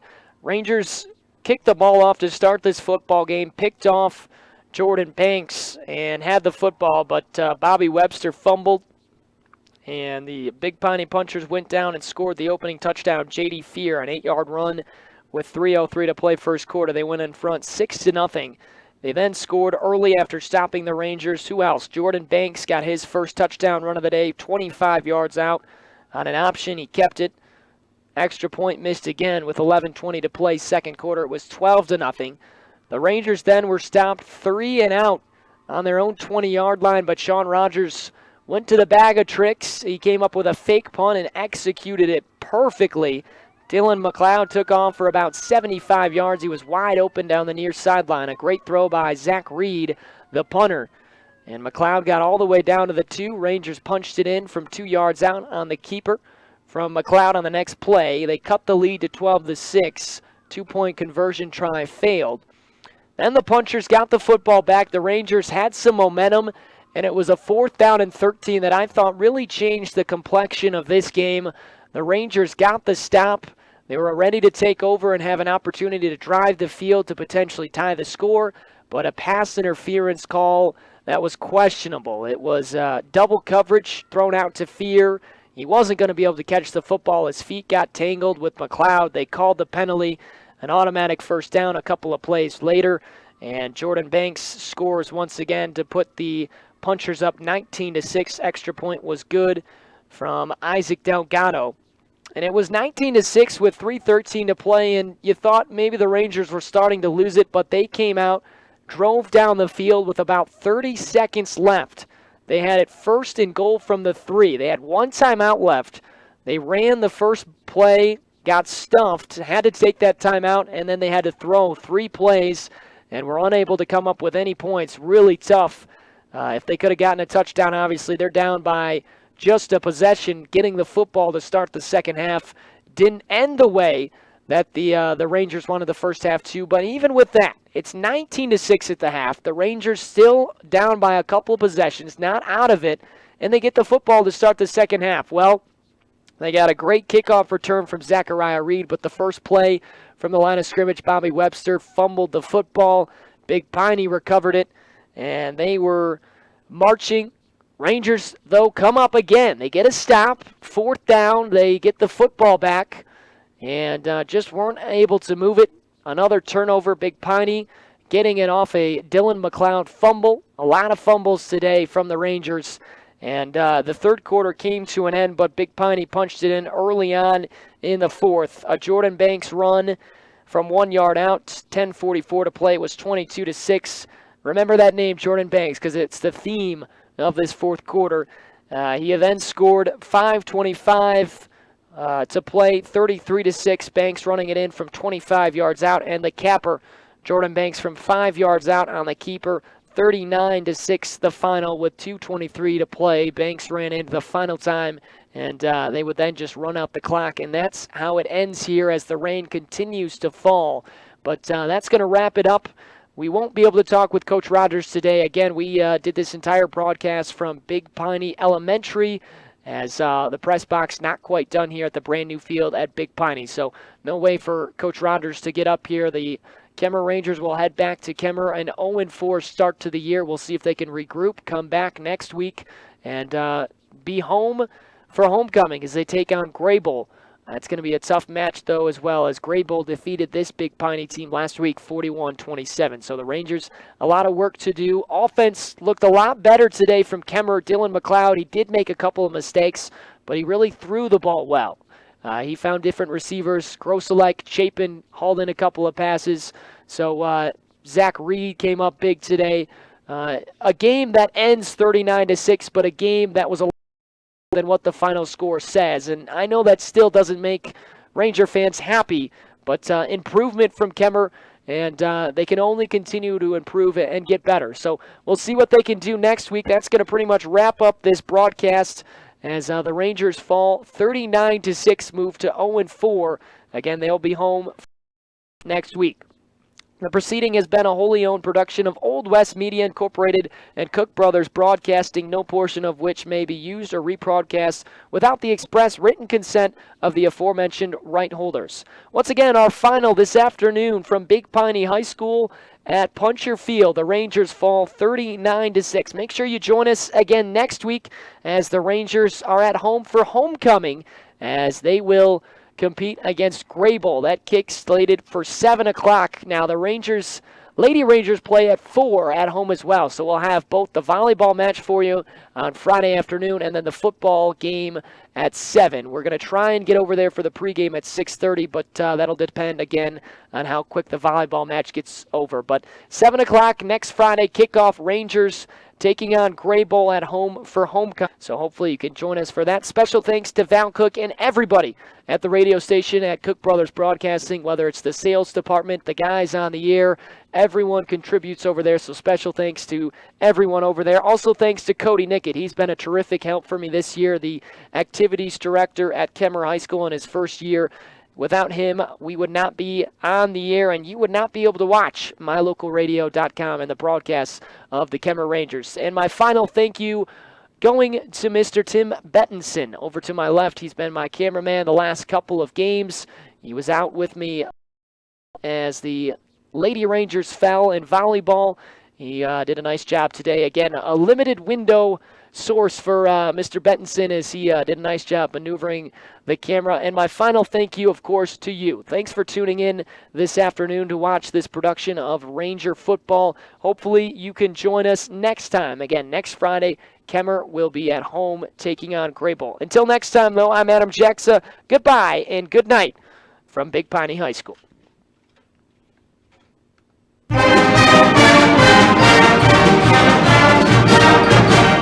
You have been watching Kemmer Rangers football live on mylocalradio.net. Today's game was brought to you by Monsanto, Old West Design, Western Wyoming Community College, and Old West Media Inc.